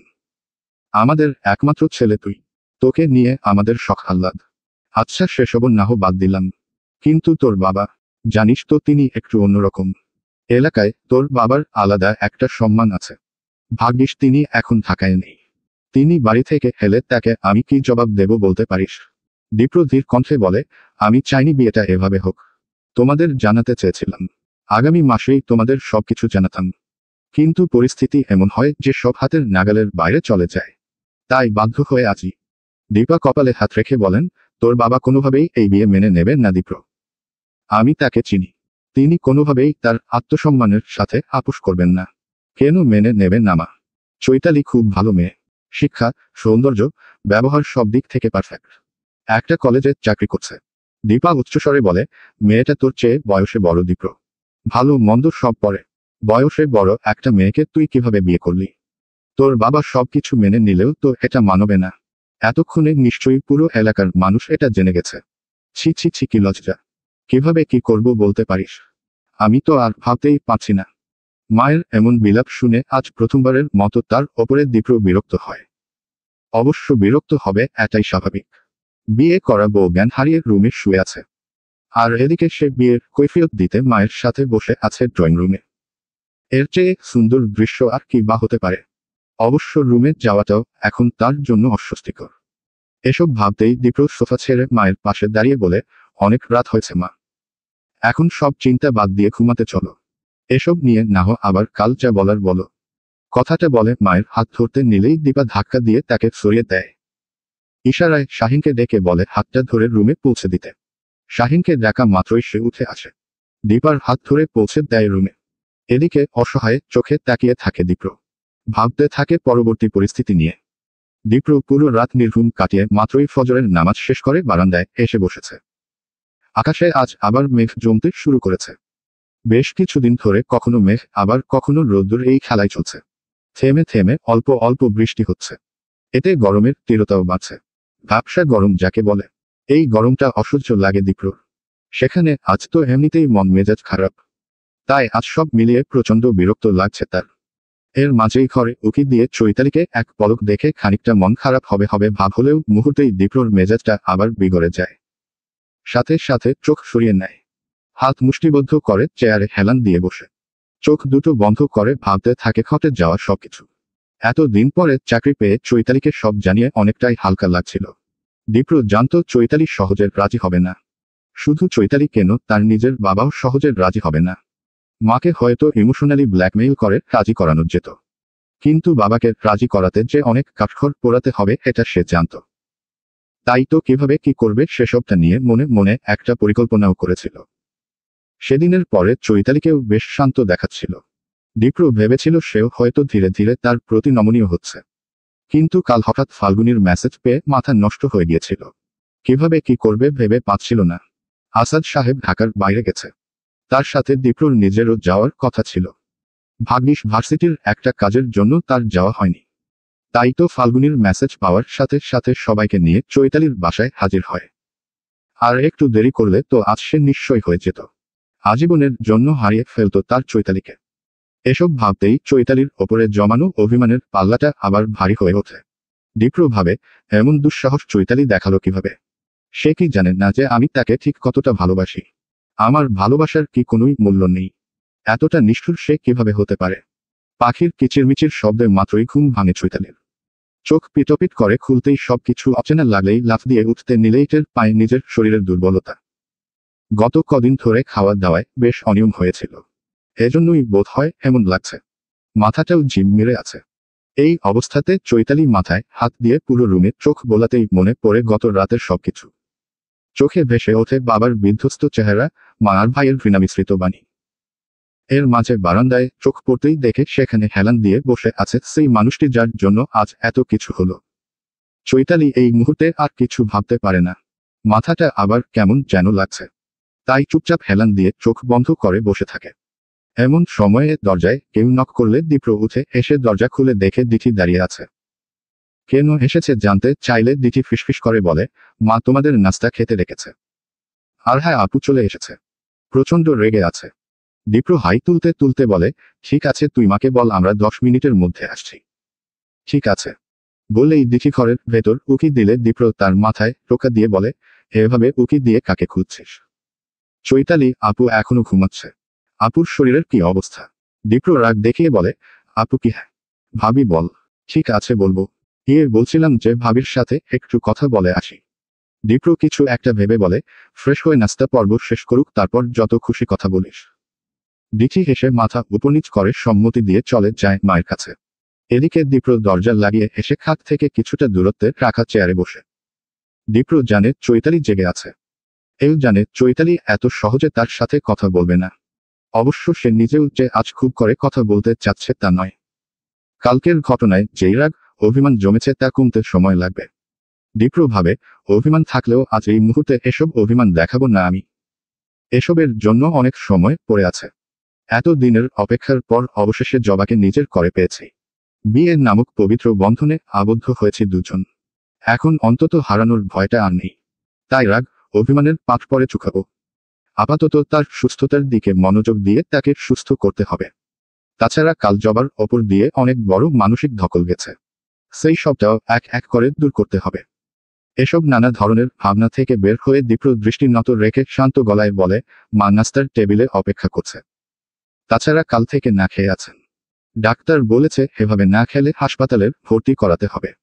তাই ফ্রেশ হয়ে নাস্তার টেবিলে চলুন। চৈতালি চোখ বন্ধ করেই সব শোনে, তবে হ্যাঁ না কিছুই বলে না। বলবে কি? দীপ্র নামের এই মানুষটাকে যে তার আজ সহ্যই হচ্ছে না। তাই কোন প্রতিক্রিয়া না দেখিয়ে সেভাবেই শুয়ে থাকে চুপচাপ। এদিকে চৈতালির নীরবতায় দীপ্রর অস্থিরতা বাড়তে থাকে। তাই সংকোচ ফেলে চৈতালির দিকে তাকিয়ে একই কথা আবার বলতে চাইলেও আর বলা হয় না। চোখ দুটো আটকে যায় তার প্রিয় জবার মাঝে। নীল জামদানি শাড়িতে সব সময়ের মতোই দেখতে অপূর্ব লাগছে। ভোরের আলো এসে পড়েছে তার পুরো মুখ জুড়ে। দীপ্র খেয়াল করে ভোরের আলো পুরো পৃথিবীতে আলোকিত করলেও আজ এই আলো তার জবাকে করেছে মনান। চুলগুলো অগোছালো, পুরো চেহারা জুড়ে ক্লান্তি, চোখের নিচে হালকা কালি, যা আজ মুগ্ধতার বদলে ছড়াচ্ছে মায়া নামক ভিন্ন এক অনুভূতি। আজ এত কাছ থেকে চৈতালিকে দেখতে একেবারে অন্যরকম লাগছে। দীপ্র দৃষ্টি গভীর করে দেখে তার জবার চোখে এখনো লেগে আছে রাতের অশ্রু। এক অন্য রকমের নীরবতায় ডুবে আছে সে। নীল জামদানিতে বাহ্যিক সৌন্দর্য প্রকাশ পেলেও ভেতরটায় আজ নেই কোন আলো, নেই কোন শান্তি। চৈতালির এমন অবস্থা দেখে দীপ্র ভেতরে তোলপাড় শুরু হয়। অস্থিরতা বাড়তে থাকে, সাথে যোগ হয় কিছুটা অপরাধবোধ। তাই চেয়ার থেকে উঠে এসে পাশে দাঁড়িয়ে অপরাধী কণ্ঠে বলে, আপনার কি বেশি খারাপ লাগছে? আমার ওপরে খুব বেশি রেগে আছেন? বলুন না জবা, বিশ্বাস করুন আমি চাইনি এভাবে কিছু। দীপ্র আর বলতে পারে না, শেষ করতে পারেন না তার না বলা কথা। তার আগেই চৈতালি চোখ খোলে। প্রিয় জবার রক্তিম ফোলা চোখ দেখে কিছু বলতে পারেন না দীপ্র। মাথা নিচু করে চুপচাপ চলে যায় বারান্দায়। এদিকে চৈতালি দুর্বল শরীর নিয়ে বিছানা ছাড়ে। ফ্রেশ হতে চলে যায় ওয়াশরুমে। ঘড়ির কাঁটায় বেলা 10:30। ডাইনিং টেবিলে সবাই একসাথে নাস্তা খাচ্ছে, অথচ কারো মুখে কোন কথা নেই। সবাই চুপচাপ। চৈতালি অবশ্য কিছু খেতে পারছে না। 5 মিনিট ধরে রুটি ছিঁড়ে শুধু নাড়াচাড়া করছে। তখন ফ্রেশ হয়ে বের হবার পর দীপ্র কয়েকবার ডাইনিং রুমে আসতে বললেও চৈতালি চুপচাপ বসে থাকে। দীপ্র তখন নিরুপায় হয়ে দিতিকে ডেকে রুম থেকে বেরিয়ে যায়। এদিকে এমন অনাকাঙ্ক্ষিত ঘটনার পরে কারো সামনেই আর যেতে ইচ্ছে করছিল না চৈতালির। ইচ্ছে করছিল না আরো কঠিন প্রশ্ন কিংবা পরিস্থিতির সম্মুখীন হতে। কিন্তু দিতি এসে ডাকলে আর না করতে পারেনি। দুর্বল শরীরেই ধীর পায়ে গিয়ে বসে ডাইনিং রুমে দীপাকে দেখা মাত্র সালাম জানায়। দীপা সালামের উত্তর দিলেও আর কোন কথা না বলে নাস্তার প্লেট এগিয়ে দেয়। এরই মাঝে দীপ্র এসে বসে তার পাশে, যার জন্য অস্বস্তি বেড়ে যায় বহুগুণ। চৈতালির এই ব্যাপারটা দীপ্রর নজর এড়ায় না। আর তাই দিঠিকে ইশারায় কিছু বলতেই দিঠি বলে, আপু তো দেখছি কিছুই খাচ্ছ না। কাল কিন্তু ডাক্তার ঠিকমতো খাওয়া দাওয়া করতে বলেছে, না হলে আবার। এই মুহূর্তে কেন যেন দিঠির এসব কথায় বিরক্ত হয় দীপা। তাই মেয়ের কথার মাঝেই কণ্ঠে গম্ভীরতা নিয়ে বলেন, এসব নিয়ে তোকে ভাবতে হবে না, তুই নাস্তা শেষ করে গিয়ে পড়তে বস। এরপর চৈতালির দিকে দৃষ্টি রেখে বলে, দুজন মিলে দুই পরিবারের মান সম্মানের চিন্তা না করে যা করার তা তো করেছই। এখন না খেয়ে আর নতুন কোন সমস্যার সৃষ্টি করো না। আমার শরীরটাও ভালো নেই, এই মুহূর্তে এত সব লোড আর নিতে পারছি না। দীপার কথা শুনে দিতি আর চুপ থাকতে পারে না। রাতে মায়ের কাছ থেকে খবরটা শোনার পর পুরো রাত নির্ঘুম কাটিয়ে ভোর হতেই চলে আসে এই বাড়িতে। দিতির বড় রেগে ওপরে ওঠে না, নিচ থেকেই চলে যায়। শালকবাবু যে এভাবে তার মান সম্মান নষ্ট করবে এটা তার কল্পনার বাইরে ছিল। এই নিয়ে দিতিকেও কথা শোনায়। তাই সব মিলিয়ে মেজাজ গরম থাকায় সেও এবার গর্জে ওঠে। নিজের ভাইয়ের দোষ জানা সত্ত্বেও চৈতালির ওপরে রাগ দেখিয়ে বলে, তুমি কেন লোড নেবে মা? যারা এমন কাণ্ড করেছে তারাই নির্লোভ। বাবার সাথে তোমার ছেলেকেই বলবে কথা বলতে। অবশ্য তোমার ছেলের একার সব দোষটাও তো নয়। এই যুগে তো মেয়েরাই বেশি অ্যাডভান্স। আমি তো চিনি আমার ভাইকে, যাই বলো না কেন সে কখনো। দীপ্র এবার উচ্চস্বরে বলে, না তুমি চেনো না, যা জানো না সেটা নিয়ে কথা বলো না আপা। শুধু শুধু অন্যকে দোষারোপ করো না। বিয়ের রাত পার হতে না হতেই আপা পর হয়ে গেলাম। না আপা পর হওনি, এটা তোমার ভুল ভাবনা। যা জানো না সে বিষয়ে কথা বলো না। চৈতালি কখনো বলেনি সে আমাকে ভালোবাসে। এই বিয়ের ব্যাপারেও সে কিছু জানতো না। আমি তাকে ভালোবাসি, তাই আমার ইচ্ছেতে এই বিয়েটা হয়েছে। এখানে ওর কোন দোষ নেই। তাই যা বলার আমাকে বলো। অকারণে নির্দোষ কাউকে দোষারোপ করো না। ভাই ঠিক কথা বলছে জানার পরেও চৈতালির সামনে এভাবে কথা বলায় দিতি বেশ অপমান বোধ করে। তাই কথা না বাড়িয়ে নাস্তা শেষ না করেই চুপচাপ চলে যায় মায়ের রুমে। দীপ্র বুঝতে পারে সবার সামনে বোনের সাথে এভাবে কথা বলা তার ঠিক হয়নি। তাই নাস্তা না খেয়ে সেও চলে যায় নিজের ঘরে। দীপার অবশ্য এদিকে তেমন কোন মনোযোগ নেই। তার চিন্তায় আসাদ সাহেবকে নিয়ে। আজ রাতেই হয়তো তিনি চলে আসবেন। মানুষটা এলে কি করবেন, কি বলবেন, দীপ্রই বা তখন কেমন রিয়েক্ট করবে এসব নিয়েই চিন্তায় অস্থির হচ্ছে দীপা। এদিকে সব দেখে চৈতালি বসে আছে নির্বাক হয়ে। ভেতরে জ্বলে পুড়ে ছারখার হলেও বলার মতো কোন শব্দই খুঁজে পাচ্ছে না সে। অবশ্য কাকেই বা বলবে তার কষ্টের কথা। নিজের বলতে আর কেউই তো অবশিষ্ট নেই তার জীবনে। একজনের জিদের জন্য আজ সবাইকে হারাতে হলো তাকে। কাল পাত্রপক্ষের সবাই চলে যাওয়ার পরে দীপ্র সবার সামনে ফারুক সাহেবের কাছে বিয়ের প্রস্তাব দেয়, যা শুনে তিনি কিছু না বলেও ফাহিম প্রচণ্ড রেগে যায়। এতটাই রেগে যায় যে চৈতালির গায়ে হাত তুলতে নেয়। কিন্তু দীপ্রর জন্য সেটা আর সম্ভব হয় না। এমন অবস্থায় ফাহিম চৈতালিকে নানা ধরনের কথা শুনিয়ে সেই মুহূর্তে পরিবার নিয়ে চলে যায়। ফাহিম যাওয়ার পরে একে এক সব আত্মীয়রাও নানা ধরনের কটূক্তি করতে করতে চলে যায়। মেয়ের ওপরে রেগে থাকলেও চয়নিকা চেষ্টা করে সবটা সামলাতে। সবাইকে বোঝানোর চেষ্টা করে যে চৈতালির এসবে কোন হাত নেই। কিন্তু কেউ কোন কথা শুনে না। এসব ঘটনা এত দ্রুত ঘটে যে চৈতালি কাউকে কিছু বলার বা কোন প্রকার ব্যাখ্যা করার কোন সুযোগই পায় না। এদিকে সবাই চলে গেলেও দীপ্র যায় না। চৈতালিকে বিয়ে করার জিদ নিয়ে বসে থাকে। যেন সেই মুহূর্তে বিয়ে না করলে হারিয়ে যাবে তার প্রিয় মানুষটা। চৈতালি তখন দীপ্রকে চলে যাওয়ার জন্য অনুরোধ করতেই ফারুক সাহেব বাধা দেয়। দীপ্রর ব্যাপারে আর কোন খোঁজখবর না নিয়ে ওই মুহূর্তেই কাজীকে দিয়ে বিয়ে পড়িয়ে বাসা থেকে চলে যেতে বলে। ফাল্গুনীকে দিয়ে যতটা পারে ব্যাগে কাপড় চোপড়ও দিয়ে দেয়। আর কড়া ভাষায় জানিয়ে দেয় চৈতালি যেন পরবর্তীতে কোনোদিন তার সামনে না আসে। চৈতালি তখন স্তব্ধ, নির্বাক। বাবার এমন আচরণ দেখে চারপাশের সবকিছু কেমন যেন থমকে গিয়েছিল তার জন্য। সেই মুহূর্তে নিজের ওপরে কোন ধরনের নিয়ন্ত্রণ ছিল না তার। নিজেকে মনে হচ্ছিল ননির পুতুল, যে যেভাবে যা বলছিল তাকে যেন ঠিক সেভাবেই সব মানতে হচ্ছিল। চৈতালি শুধু ভাবছিল, নিজের ইচ্ছা অনিচ্ছার কি তবে কোনোই মূল্য নেই। চৈতালিকে বাসা থেকে চলে যেতে বললে দীপ্র তখনই তাকে নিয়ে যায় নিজের বাড়িতে। তবে বিয়ের পর থেকে সে আর নিজের মাঝে ছিল না। কেমন এক ঘোর তাকে আচ্ছন্ন করে রেখেছিল। এমন সময় দীপ্রর বাসায় তার মা দীপার রাগারাগি শুনে কখন কিভাবে যে সে জ্ঞান হারায় সেসব কিছুই আর তার মনে নেই। এরপর যখন জ্ঞান ফিরে নিজেকে তখন আবিষ্কার করে নতুন বাড়ি, নতুন পরিবেশে, নতুন মানুষদের মাঝে। বেলা প্রায় 3টা। চৈতালি খাটের এক কোণে হাঁটু জড়িয়ে চুপচাপ বসে বসে সেদিনের ঘটনাগুলো ভাবছে। রুমের দরজাটা আজ খোলা থাকায় বাইরের রান্নার খুটখাট শব্দ শোনা গেলেও সেদিকে তার কোন মনোযোগ নেই। এর মাঝে একটু আগে দিঠি এসে খেতে ডেকে যায়। চৈতালি দিঠির ডাকেও তেমন কোন রেসপন্স করেনি। কারণ প্রতি মুহূর্ত তার ভেতরে বয়ে চলেছে অব্যক্ত এক স্বর, যার রেস এখনো তার ভেতরে চলমান। গতকাল ঘটে যাওয়া সবকিছুর জন্য চৈতালির অবচেতন মন বারবার দীপ্রকেই দায়ী করছে। তার এই একতরফা ভালোবাসায় আর জিত, হ্যাঁ এই ভালোবাসায় আর জিতের জন্যই তো আজ তার জীবন এমন অস্বাভাবিক হয়ে গেছে। যে যেভাবে পারছে তাকে অপমান করছে, কটূক্তি ভরা কথা শোনাচ্ছে। চৈতালিও সবটা নীরবে শুনে যাচ্ছে। অবশ্য এছাড়া আর কি বা করবে সে? নিজের হয়ে বলার মতো কোন কথাই যে আর অবশিষ্ট নেই তার কাছে। এসব ভাবতেই চৈতালি বিরক্ত হয়ে উফ উফ শব্দ উচ্চারণ করে। কারণ এই মুহূর্তে সবকিছু তার কাছে অসহ্য লাগছে। ইচ্ছে করছে চিৎকার করে কিছুক্ষণ কাঁদতে, কিন্তু না, এতেও যদি আবার তারই দোষ হয়। এমন সব ভাবনার মাঝেই দরজায় কারো উপস্থিতি টের পেলে সামনে তাকাতেই দেখে দীপ্র দাঁড়িয়ে আছে। দীপ্র নিজেও আজ ক্লান্ত, বিধ্বস্ত। তবে সেদিকে চৈতালির কোন খেয়াল নেই। খেয়াল করার কোথাও না, বরং এই মুহূর্তে ছেলেটার উপস্থিতিতে কপালে ভাঁজ পড়ে তার। বিরক্তির মাত্রা বাড়তে থাকে তিরতির করে। আর তাই দেরি না করে দ্রুত চোখ সরিয়ে নেয়। চোখের কোণ বেয়ে গড়িয়ে পড়া অশ্রু মুছে নেয় খুব দ্রুত। কারণ এই গড়িয়ে পড়া অশ্রুর মাঝে লুকোনো কষ্ট একান্তই তার নিজের। এমন সময় দীপ্র রুমের দরজা লাগিয়ে সামনে এসে বলে, সরি জবা। তখন ওভাবে আপনাকে একা ফেলে যাওয়া আমার উচিত হয়নি। কিন্তু কি করব বলুন? ওই মুহূর্তে আপার কথাগুলো ভীষণ বিরক্ত লাগছিল। কিছু না জেনে না বুঝে আপনাকে দোষারোপ করেই যাচ্ছিল। তাই তো, যাক কথা দিচ্ছি এরপর আর কোনোদিন এমন হবে না। দীপ্র একটানা এত কথা বলার পরেও চৈতালি তার কোন কথার উত্তর দেয় না, চুপচাপ বসে থাকে। আর এভাবে চৈতালিকে নীরব দেখে দীপ্র আবার বলে, এভাবে তো আপনি আরো বেশি অসুস্থ হয়ে পড়বেন। সকাল থেকে না খেয়ে আছেন। মানছি আমার ভুল হয়েছে। ওভাবে আপনার বাসায় গিয়ে বিয়ের প্রস্তাব দেয়া ঠিক হয়নি। কিন্তু আমি বাকি করতাম বলুন? ওই মুহূর্তে আপনার বিয়ের খবর পেয়ে আমার তো মাথায় ঠিক ছিল না। কিভাবে আপনার বিয়ে বন্ধ করব সেই ভান্নাতেই ছিলাম তখন।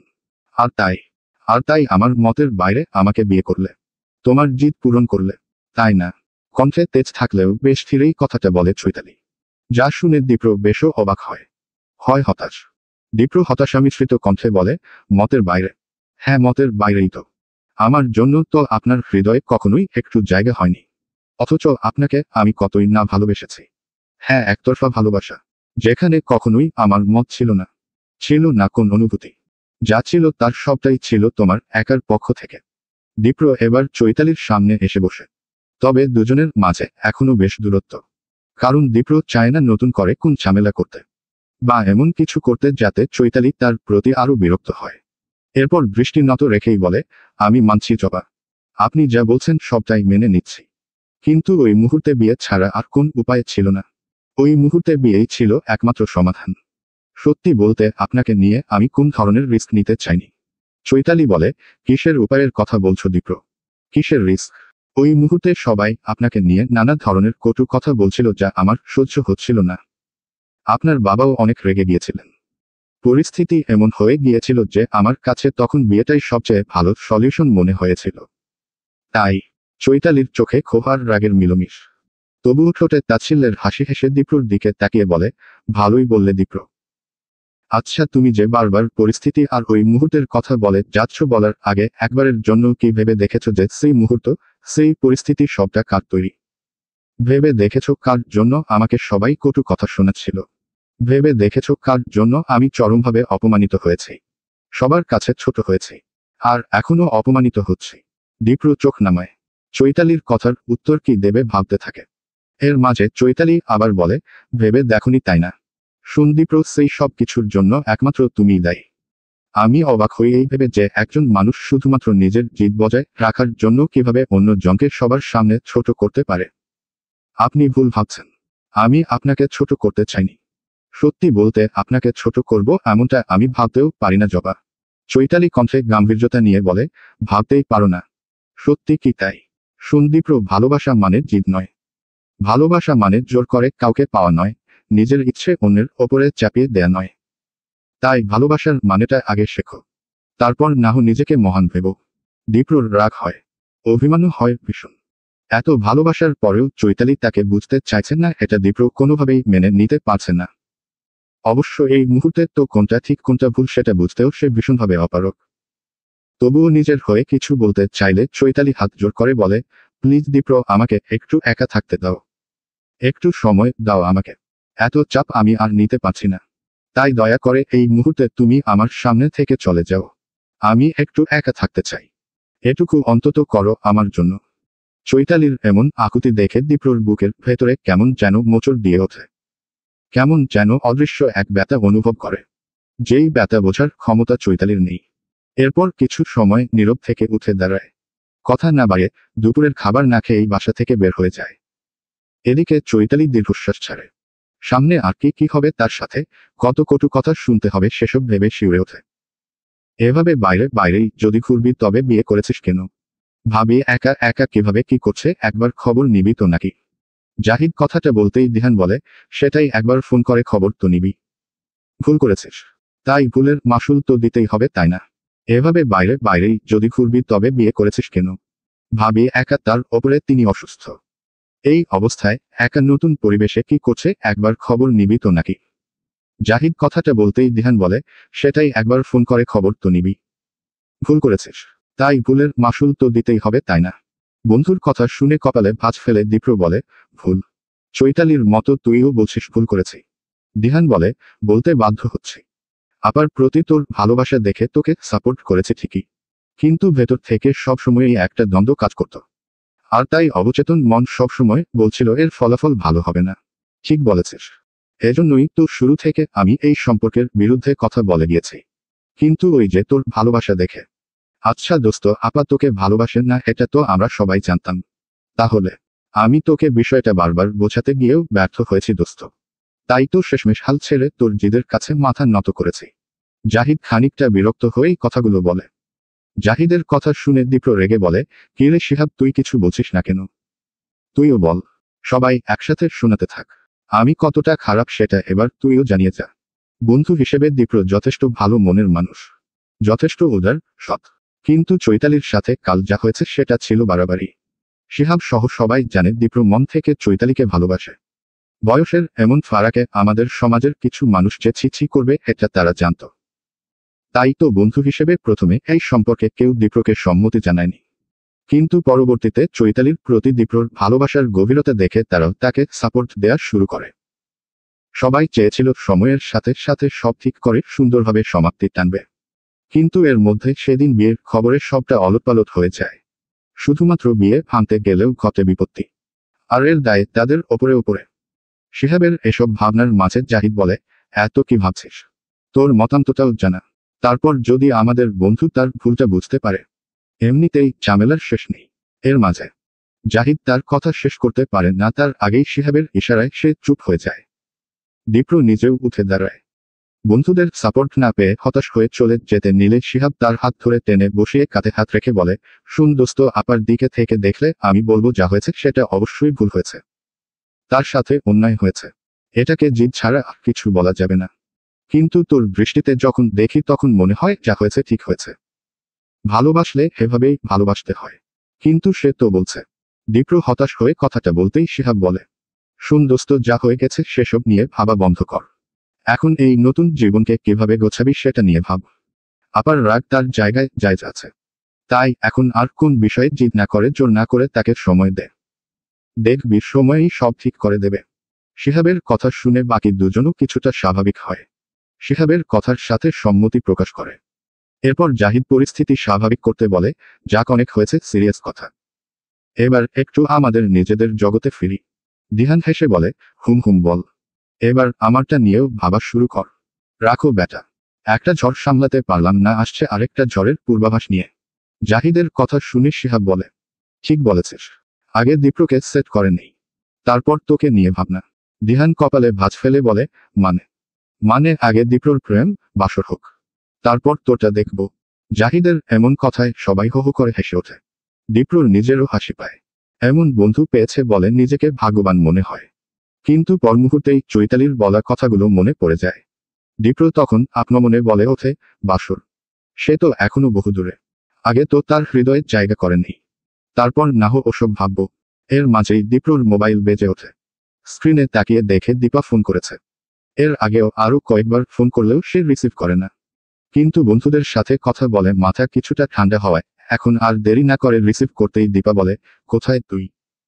বলা নেই কওয়া নেই, কাল একজনকে বিয়ে করে বাসায় নিয়ে এলি, এরপর আজ সকাল থেকে তুই গায়েব। তোর বউ সারাদিন না খেয়ে আছে, একটু আগে ডাকতে গিয়ে দেখলাম জ্বরে শরীর পুড়ে যাচ্ছে, এরপর আরো অসুস্থ হয়ে কিছু হলে সব দোষ তো আবার আমাদের ঘাড়েই পড়বে নাকি? এসব তুই কি শুরু করলি বলতো দীপ্র, এসব আমার আর ভালো লাগছে না। মায়ের কথা শুনে দীপ্র অনুতপ্ত হয়, চিন্তায় পড়ে যায়। বন্ধুদের কাছ থেকে বিদায় নিয়ে দ্রুত বাসার উদ্দেশ্যে রওনা দেয়।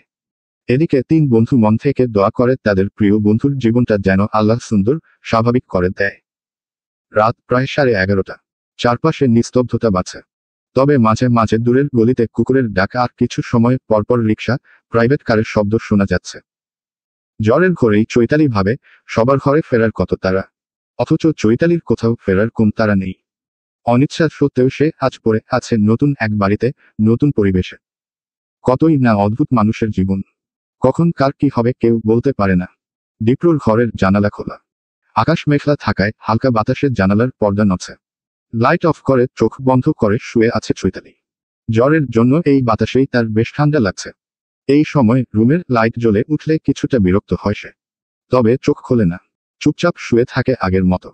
হঠাৎ দীপ্রর গলার শব্দ শুনতে পায়, কষ্ট করে একটু খেয়ে নিন জবা। উঠুন প্লিজ, মা বলল আপনার জ্বর এসেছে, কিছু খেয়ে ঔষধ না খেলে জ্বর ছাড়বে না। প্লেটে ভাত আর ইলিশ মাছ ভাজা নিয়ে বসে আছে দীপ্র। প্রায় 10 মিনিট ধরে চৈতালিকে ডেকে খেতে বলছে, কিন্তু চৈতালি কোন ধরনের কোন রেসপন্স করছে না। খাবে না জানিয়ে অন্য পাশে ফিরেই শুয়ে আছে। কিন্তু এমনটা করলে তো হবে না, এমন অবস্থায় কিছু খেয়ে ঔষধ না খেলে তো আরো বেশি অসুস্থ হয়ে যাবে। এসব ভেবে দীপ্র কপট রাগ দেখিয়ে বলে, আপনি কি নিচ থেকে উঠবেন নাকি আমি ধরে ওঠাবো? চৈতালি শুনতে পেলেও কোন উত্তর দেয় না। দেবেই বা কিভাবে? অভিমানের সাথে অসুস্থতা মিলে শরীরটা ধীরে ধীরে নিস্তেজ হয়ে যাচ্ছে তার। মাথা ব্যথায় চোখ মেলে তাকাতেই পারছে না। ছোটবেলা থেকেই চৈতালির এই একটা সমস্যা, জ্বর এলে মাথা ব্যথা তাকে ভীষণ দুর্বল করে দেয়। আর এই সময়ে কারো কোন কথাই তার সহ্য হয় না। চুপচাপ ঔষধ খেয়ে শুয়ে থাকে। সাথে ঔষধ থাকলে এতক্ষণে হয়তো খেয়ে ফেলত। কিন্তু নতুন বাড়িতে কার কাছে কি চাইবে? চৈতালির এই বিষয়টা দীপ্রর জানা নেই। তাই আবারও ডাকতে নিলে চৈতালি বিরক্ত হয়ে বলে, বিরক্ত করো না দীপ্র, পারলে আমায় একটা ঔষধ এনে দাও। দীপ্র অবাক হয়, বুঝতে পারে চৈতালির শারীরিক অবস্থা। কতটা অসুস্থ বোধ করলে সে তার কাছে ঔষধ চাইতে পারে সেটা তার জানা আছে। তাই অনুরোধের স্বরে বলে, ঔষধ খেতে হলে কিছু খেতে হবে। খালি পেটে ঔষধ খেলে আরো সমস্যা হবে জবা। সকাল থেকে না খেয়ে আছেন, এসবের কোন মানে হয় না। একজনের ওপরের রাগ এভাবে খাবারের ওপরে কেন ছাড়বেন? তাই প্লিজ উঠুন, অল্প করে খেয়ে নিন, তারপর যা রাগ দেখানোর দেখান। চৈতালিটের পায়ে জ্বরে তার শরীর পুড়ে যাচ্ছে। কাল রাত থেকে না খেয়ে আছে, এজন্যই বোধহয় মাথা ব্যথাটাও এত বেশি। আর তাই এবার কথা না বাড়িয়ে চুপচাপ উঠে বসতে নিলে ব্যালেন্স হারিয়ে পড়ে যেতে নেয়। দীপ্র তখন তাড়াতাড়ি প্লেট রেখে চৈতালির হাত ধরতে নিলে সে রেগে হাত ছাড়িয়ে আঙুল উঁচিয়ে বলে, খবরদার দীপ্র, আমার কাছে আসবে না, ভুলেও অধিকার দেখাতে আসবে না। চৈতালির কথাগুলো দীপ্রর বুকে তীরের মতো বিঁধলেও সেটাকে সে নীরবে মনের ভাঁজে গুজে রেখে বলে, ঠিক আছে আসব না, তবুও আপনি একটু খেয়ে নিন। চৈতালি কথা বাড়ায় না, চুপচাপ প্লেট নিয়ে 3-4 লোকমা খেতেই না চোখ কুচকে ফেলে। কেমন যেন বমি পায়। এত ক্ষুধা থাকার পরেও খাবার বিস্বাদ লাগে। জ্বরের জন্যই যে এমনটা হচ্ছে সেটা বুঝতে আর বাকি থাকে না তার। তাই প্লেট রেখে দিতে নিলেই দীপ্র অনুরোধের কণ্ঠে বলে, কষ্ট করে পুরোটা শেষ করুন না, না হলে আপনার দুর্বলতা কাটবে না তো। চৈতালি কোন উত্তর না দিয়ে হাত সামনে এগিয়ে বলে, ঔষধটা দাও। দীপ্র বুঝতে পারে এখন জোর করে কোন লাভ হবে না, তাই চুপচাপ টেবিলের ওপরে রাখা ছোট একটা বক্স থেকে একটা ঔষধ বের করে সামনে ধরতেই চৈতালি সেটা নিয়ে খেয়ে চুপচাপ আবার শুয়ে পড়ে। কিছুক্ষণ এপাশ ওপাশ করে পাড়ি জমায় ঘুমের শহরে। এদিকে দীপ্র সারাদিনের ক্লান্তি দূর করতে লম্বা শাওয়ার নেয়। এরপর খাওয়া শেষ করে রুমে এসে যেই না বিছানায় শরীর এলিয়ে দেয়ার চিন্তা করে, ঠিক তখনই চোখ পড়ে ঘুমে বিভোর চৈতালির দিকে। এই অল্প সময়েই প্রিয় মানুষকে এভাবে নেতিয়ে পড়তে দেখে বুকের বা পাশটা কেমন যেন মুচড়ে ওঠে। আপন মনে ভাবতে থাকে, আমি কি তাহলে নিজের জিদের কারণে আপনার জীবনটা নষ্ট করে দিলাম জবা? কিন্তু আমার কাছে যে এটা জিদ ছিল না, আমার তো শুধু ছিল আপনাকে নিজের করে পাওয়ার তীব্র আকাঙ্ক্ষা। আপনাকে ভালোবাসি তাই তো সব উপেক্ষা করে কারো কথা না ভেবে আপনাকে নিজের করে নিলাম। তবুও এর নাম আপনি সহ সবাই জিদ দিচ্ছেন কেন? চৈতালির ঘুম ভাঙে ফজরের আজানের ধ্বনিতে। চোখ দুটো পিটোপিট করে খুলতেই চোখের পাতা কেমন যেন ভার ভার লাগে। পাশ ফিরে ডিম লাইটের আলোতে রুমে চোখ বোলাতেই টের পায় নিজের অবস্থান।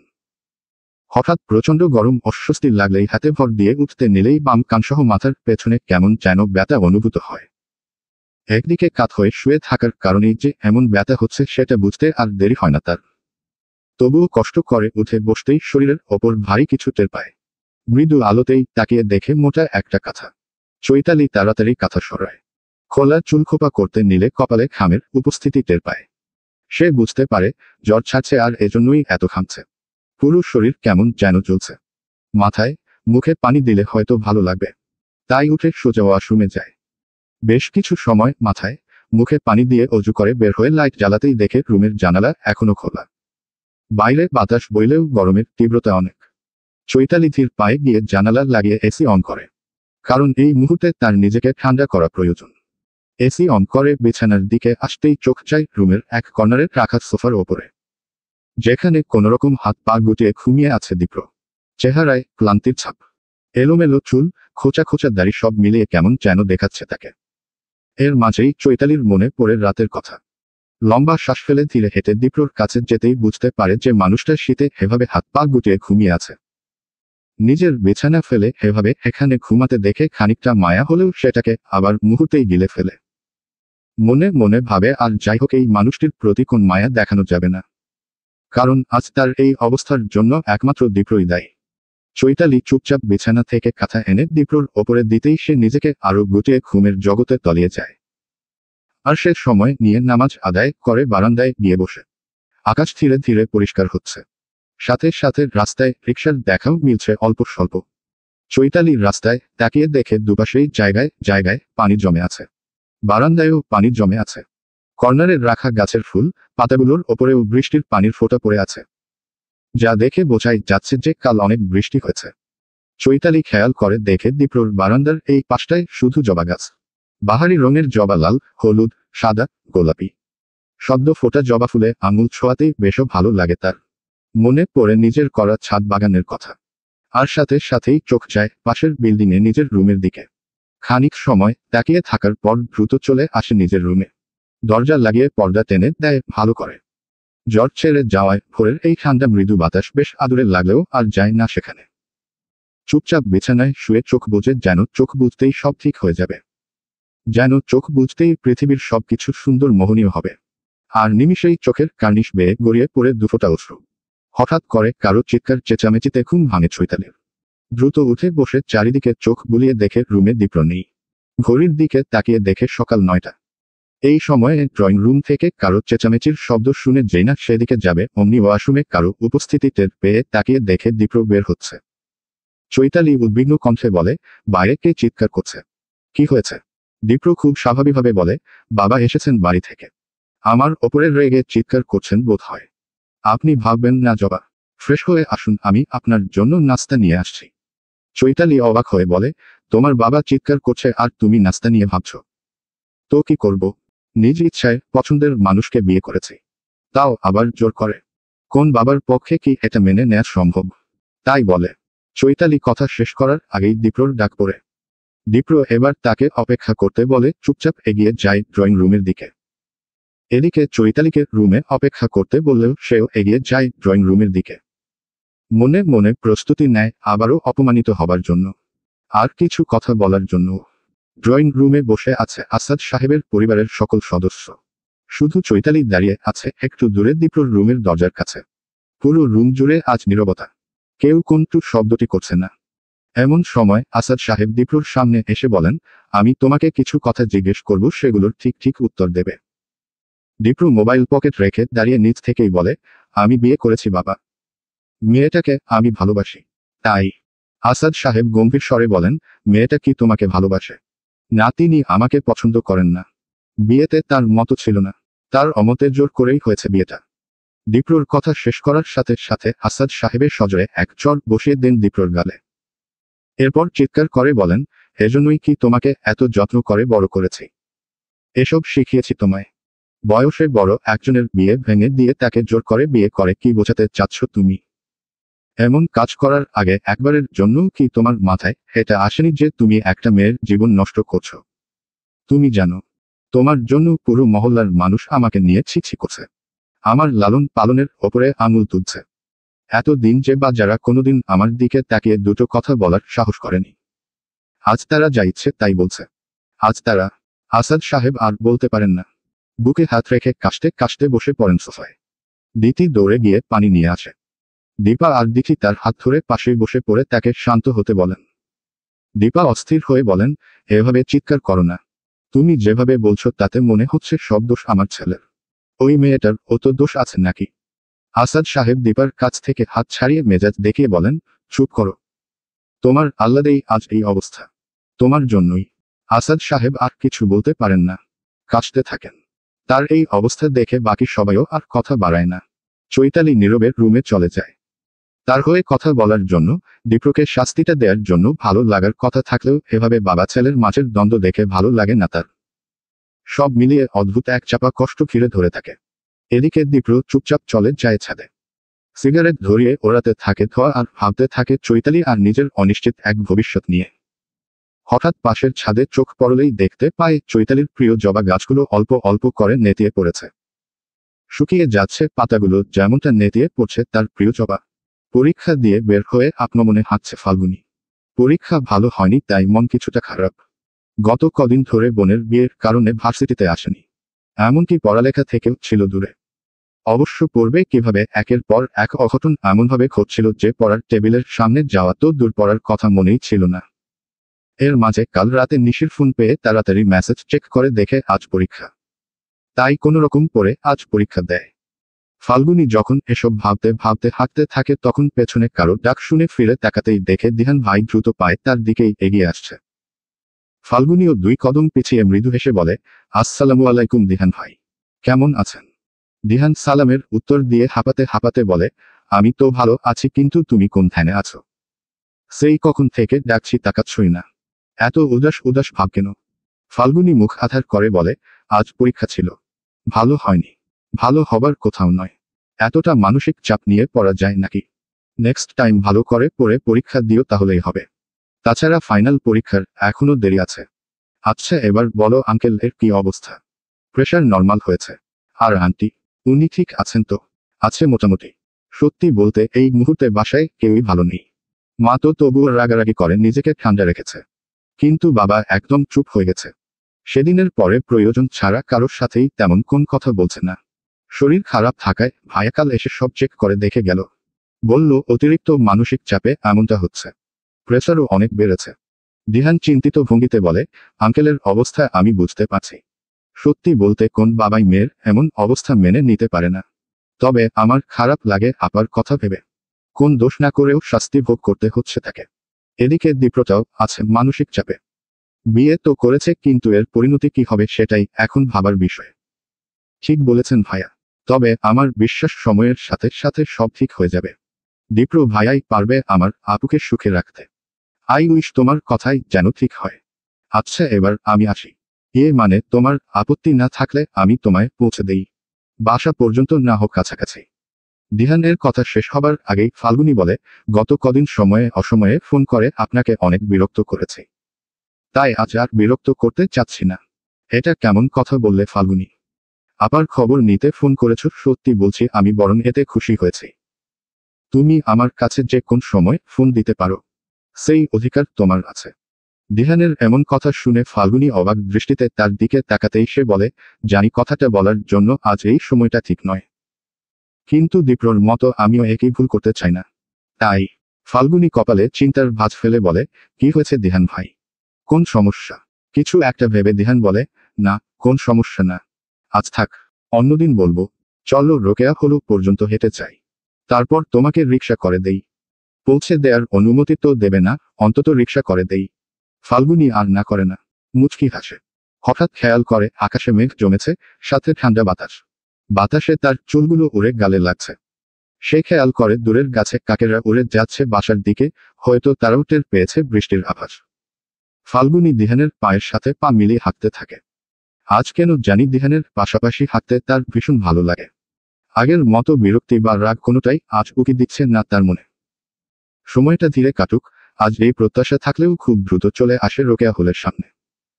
দিহান রিকশা ঠিক করলে তার দিকে মৃদু হাসি ছুড়ে বিদায় নিয়ে যখন রিকশায় উঠে বসে তখনও তার চোখে ছিল মেঘলা আকাশের অদ্ভুত এক আকর্ষণ আর দিহানের সাথে এটুকু পথ চলার এক অদ্ভুত ভালো লাগা। সন্ধ্যা ঘনিয়ে আসছে, একটু পরেই মাগরিবের আজান দেবে। বিকেলের শেষ ভাগে আচমকা নামা ঝুম বৃষ্টির জন্য ঠান্ডা বাতাস বইছে। গাছগুলো বৃষ্টির পানিতে আরো সতেজ হয়েছে। রাস্তায় রিকশার চলাচল থাকলেও কেমন এক শান্ত, ভেজা আর ঠান্ডা আবেশ। এমন ভেজা পরিবেশে একা একা বারান্দায় বসে আছে চৈতালি। কিছুক্ষণ আগেই এসেছে। এই বাসায় আসার পর থেকে খুব একটা বারান্দায় আসা হয়নি তার, কারণ এখানে এলেই পাশের বিল্ডিংয়ে নিজের রুমের দিকে চোখ যায়। পরিবারের কারোর সাথে যদি আবার দেখা হয়ে যায়। তাই দীপ্রর রুমের মাঝেই নিজেকে বন্দি করে রেখেছে চৈতালি। যদিও তার রুমটা এখন একেবারে ফাঁকা। গত কদিনে তার রুমে একবারও কারো দেখা মেলেনি। তবুও ভয় হয়। শুধু ভয় নয়, ভয়ের সাথে সংযুক্ত হয়েছে অভিমান, তীব্র এক অভিমান। তাই তো তার প্রতি বিদ্বেষ পুষে রাখা, তাকে ভুল বোঝা, অবিশ্বাস করা পরিবারের কারোরই মুখাপেক্ষী হয়ে চায় না সে। হ্যাঁ, প্রথম 2 দিন শুধু দীপ্রকে দোষ দিলেও সেদিন দীপ্রর বাবা যখন দীপ্রকে শাসন করলেন তখন থেকে নিজের পরিবারের সবার ওপরে ভীষণ অভিমান জন্মেছে তার। চৈতালি ভাবে, একটা মানুষ যে কখনো আমাকে দেখেনি, চেনে না, সেই মানুষটি আমার সাপোর্টে কথা বললেন, অথচ আমার বাবা, মা, ভাইকেও আমাকে বিশ্বাস করল না। এত খারাপ কিছু কি আমি করেছি কখনো? বারবার আমাকে কেন এত অবিশ্বাস? এসব ভাবতেই মাগরিবের আজান শুরু হয়। চৈতালি মাথায় শাড়ির আঁচল উঠিয়ে রুমে আসে। রুমের লাইট জ্বালাতেই দীপ্র কপাল কুঁচকে বলে, লাইটটা অফ রাখুন না জবা, আলোতে বিরক্ত লাগছে। চৈতালি গম্ভীর কণ্ঠে বলে, আজান দিচ্ছে। মাগরিবের সময় ঘর অন্ধকার রাখতে নেই। দীপ্র চোখ বন্ধ রেখেই বলে, এসব কুসংস্কার আপনি বিশ্বাস করেন? আপনি? সত্যি বলছি, আমি আপনাকে অন্যরকম ভেবেছিলাম। চৈতালির বলতে ইচ্ছে হয়, কেমন ভেবেছিলে? কিন্তু না, সে কথা বাড়ায় না। অজু করতে চলে যায়। কারণ এই মানুষটির সাথে কোন ধরনের কথা বলতেই তার ভালো লাগে না। যদিও নিজের রুমে বহিরাগতদের মতো থাকার জন্য দীপ্রর ওপরে কখনো কখনো একটু মায়া হয়, কিন্তু পর মুহূর্তেই আবার মনে হয় এসব তো তার নিজের দোষই হয়েছে, শাস্তিটা তারই প্রাপ্য। আর তাই নিজেকে কঠিন আবরণে ঢেকে রাখে চৈতালি। শেষটা কি হবে না জানলেও বর্তমানটা নিজেকে কঠিন আবরণেই ঢেকে রাখতে চায় সে। অজু করতে করতেই এসব নানা ভাবনা ভাবতে থাকে চৈতালি। সেদিনের পর থেকে মনোযোগ দিয়ে কোন কাজই করা হয় না তার। সারাদিন মাথায় এসব ভাবনায় অস্থির হয়ে উঠছে সে। অবশ্য এছাড়া আর কিছু করারও নেই তার। গত কদিন এই বাসার কেউই প্রয়োজন ছাড়া তার সাথে কোন কথা বলেনি। সারাদিন একা একা রুমেই কাটিয়েছে আর একা একা আপনমনে কথা বলেছে। জীবনের সবকিছু নিয়ে হিসেব নিকেশ করেছে আর হতাশ হয়েছে। দীপ্র অবশ্য নিজ থেকেই বারবার কথা বলতে এসেছে, তবে চৈতালি তাকে এড়িয়ে গেছে। চৈতালি কলেজ থেকে ছুটি নিয়েছিল 7 দিন। এখন অপেক্ষায় আছে ছুটি শেষ হবার। তার বিশ্বাস কলেজে যাওয়া শুরু করলেই ধীরে ধীরে সব ঠিক হবে। কলেজের কথা মনে করতেই আরো কিছু বিষয় নিয়ে চিন্তা হয় তার, যা নিয়ে দীপ্রর সাথে আলাপ করতেই হবে। আর এটা ভেবেই আবারও বিরক্তিতে কপালে ভাঁজ পড়ে তার। গত কদিনের মতো আজও দীপ্র বেশ রাত করেই বাসায় ফেরে।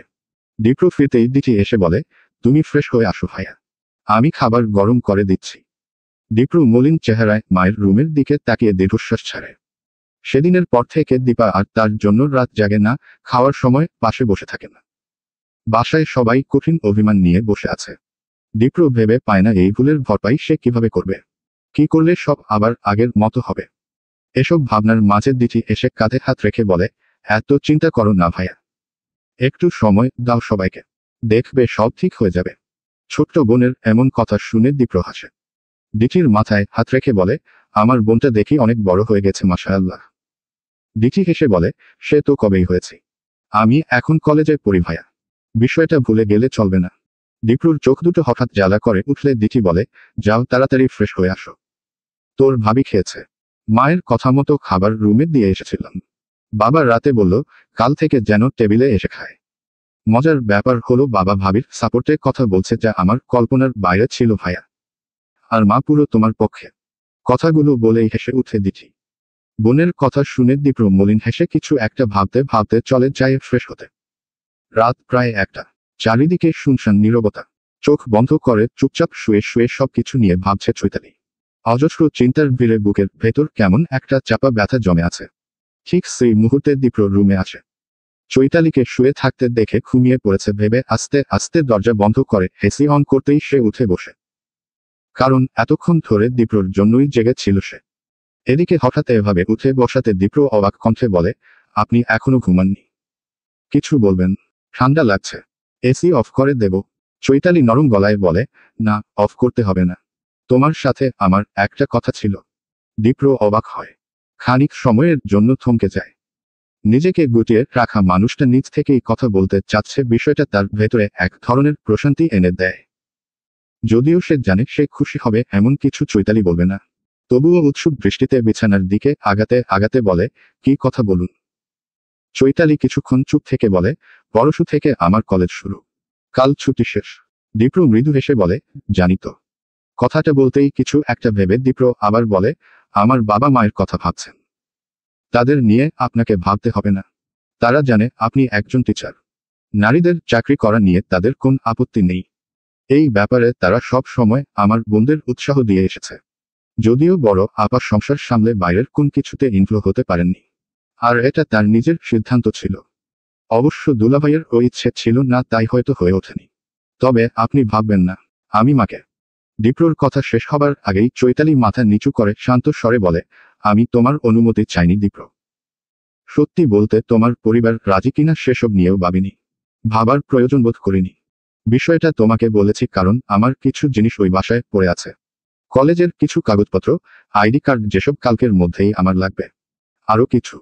চৈতালির কথা শুনে দীপ্রর ভেতরটা আবার কিছুটা অশান্ত হয়। যদিও সে এর জন্য মানসিকভাবে প্রস্তুত ছিল তবুও। আর তাই কিছুক্ষণ আগের উৎফুল্লতা নিমিষেই মিলিয়েও যায়। না চাইতেও খানিকটা অভিমান জন্মায় মনে। তবে নিজেকে আবার সামলেও নেয়। লম্বা শ্বাস ফেলে দূরে রাখা সোফায় গিয়ে বসতে বসতে বলে, আপনি কি ওই বাসায় যেতে চান? আপনার বাবার সাথে দেখা করতে চান? চৈতালির চোখ দুটো এবার ছলছল করে ওঠে। অভিমান আর রাগের মিলেমিশে দম বন্ধ করা এক অনুভূতি হয় তার। অনেক কিছু বলতে ইচ্ছে হলেও বলা হয় না। খানিকক্ষণ নীরব থেকে শুধু বলে, না, আমি ওখানে যেতে চাই না। কারোর সাথে দেখাও করতে চাই না। দীপ্র বুঝতে পারে চৈতালির অভিযোগ, অভিমান সবটা। মনে মনে ভাবে তার বাবার অসুস্থতার কথা তাকে জানাবে। কিন্তু এতে করে তার কষ্ট আরও বাড়তে পারে ভেবে জানায় না। দীপ্র কথা না বাড়িয়ে বলে, ঠিক আছে, আপনার প্রয়োজনীয় সবকিছু সময়মতো আপনি পেয়ে যাবেন। আমি নিজেই ওই বাসা থেকে সব এনে দেব। চৈতালি উত্তরে কিছু না বলে চুপচাপ শুয়ে পড়ে আর আপনমনে বলে ওঠে, তোমাকেই তো আনতে হবে সবকিছু। যত ঝামেলা আসুক ওই বাড়িতে তোমাকেই যেতে হবে। কারণ আজ এই পরিস্থিতির জন্য শুধুমাত্র তুমিই দায়ী। এদিকে চৈতালিকে চুপচাপ শুয়ে পড়তে দেখে দীপ্র নিজেও সোফায় নিজেকে হেলিয়ে দেয়। প্রিয় মানুষের ওপর একবার চোখ বুলিয়ে চোখ বন্ধ করে। অনেক রাত হয়েছে, ঘুমাতে হবে। গত কদিন ধরে এভাবেই ঘুমাচ্ছ সে। যদিও সেফায় ঘুমাতে কষ্ট হয় তবুও মেনে নিয়েছে সবটা। কারণ এর মাঝেও সে আলাদা এক শান্তি অনুভব করে। সব সময় চৈতালি তার আশেপাশে আছে, ইচ্ছে হলেই তাকে কাছ থেকে দেখতে পাচ্ছে, এটাই বা কম কি। দীপ্র চোখ বন্ধ করেই বিড়বিড় করে বলতে থাকে, জানিনা শেষটা কেমন হবে। তবে আমি অপেক্ষা করব জবা। জীবনের শেষ মুহূর্ত পর্যন্ত আপনার একটু ভালোবাসা পাওয়ার জন্য অপেক্ষা করব। ড্রয়িং রুমে বসে খবরের কাগজে চোখ বোলাচ্ছেন ফারুক সাহেব। আর একটু পরপর নানা অযৌক্তিক বিষয় নিয়ে বিরক্ত হয়ে খিটখিট করছেন। চৈতালির বিয়ের পর থেকে এমন আচরণই করছেন। কোনোভাবেই আদরের মেয়ের কাছ থেকে এমন কিছু আশা করেননি তিনি। চৈতালি যে এভাবে তার বিশ্বাস ভাঙবে এটা তার কল্পনার বাইরে ছিল। মেয়ের জন্যই গত কদিন ধরে শারীরিক, মানসিক সব দিক থেকেই তিনি অসুস্থ বোধ করছেন। এক কথায়, অস্থির সময় পার করছেন। চয়নিকা সেটা বোঝেন। আর তাই তো ফারুক সাহেব যখন যা বলছেন হাসি মুখে সেটাই মেনে নিচ্ছেন আর আড়ালে চোখের পানি ফেলছেন। চৈতালির জন্য যে কখনো এভাবে তাদের অপমানিত হতে হবে আর মানুষটা এভাবে ভেঙে পড়বে সেটা তার কল্পনার বাইরে ছিল। রোজ রোজ ফোনে আত্মীয়দের নানান কটু কথায় কাল থেকে কারো ফোনও রিসিভ করছেন না তিনি। কারণ এসব শুনে শুনে ফারুক সাহেবের সাথে সাথে তিনিও ভীষণভাবে ভেঙে পড়েছেন। রান্নাঘরে বসে কাজ করছেন আর এসবই ভাবছিলেন চয়নিকা। হঠাৎ ফারুক সাহেবের ডাক শুনে তড়িঘড়ি করে ড্রয়িং রুমে গিয়ে কিছু লাগবে কিনা জিজ্ঞেস করতেই তিনি রাগ দেখিয়ে বলেন, কাল থেকে আর খবরের কাগজ রাখবে না। এসব ছাইপাশ খবর পড়ার জন্য এত টাকা দিয়ে এটা রাখার কোন মানে নেই। চয়নিকা বুঝতে পারে এই মুহূর্তে ফারুক সাহেবের চৈতালির কথা মনে পড়েছে। এই বাসায় মূলত চৈতালির জন্যই খবরের কাগজটা রাখা হতো। আজ হয়তো এই কারণেই খবরের কাগজ পড়ার সময় এই কথা বলছেন। চয়নিকা ঠান্ডা গলায় বলেন, ঠিক আছে, আমি কালকেই ছেলেটাকে বলে দেব। হুম মনে করে বলে দিও। কোন খবর নেই তাই শুধু শুধু টাকা দিয়ে এটা রাখার কোন মানে নেই। চয়নিকা বলে, বললাম তো কাল নিষেধ করে দেব। এবার বলো, চা খাবে? তোমার জন্য চা নিয়ে আসি। ফারুক সাহেব খবরের কাগজ মুচড়ে ছুঁড়ে ফেলে বলেন, না দিও না। আজকাল তুমি ভালো চা বানানো ভুলে গেছো। বেশি লিকার দিয়ে কি সব বানাও মুখে দেয়া যায় না? চয়নিকা তপ্ত শ্বাস ফেলে বলেন, ঠিক আছে খেতে হবে না। আপেল কেটে দেই। তোমার ছেলে বলেছে বেশি করে ফল খেতে। ফারুক সাহেব বিরক্ত হয়ে কিছু বলতে যাবে অমনি কলিং বেল বেজে উঠলে তিনি বলেন, এই সময়ে আবার কে এলো? চয়নিকা বলেন, ফাল্গুনী হতে পারে। আমি দেখছি। কথাটা বলতে উঠে গিয়ে দরজা খুলতেই দেখে ফাল্গুনী এসেছে। তবে সে একা নয়, পেছনে দাঁড়িয়ে আছে দীপ্র। দীপ্র তাকে সালাম দিতেই তিনি বলেন, তুমি এখানে? কোন সাহসে তুমি? চয়নিকা আর বলতে পারে না তার আগেই ফাল্গুনী ধীর কণ্ঠে বলে, আগে আমার কথা শুন তারপর যা বলার বলো। তোর বাবা ড্রয়িং রুমে বসে আছে। আজ খবরের কাগজ পড়ছে আর অযথাই চেঁচামেচি করছে। এখন যদি আবার এই ছেলেকে দেখে তাহলে কি হবে বুঝতে পারছিস?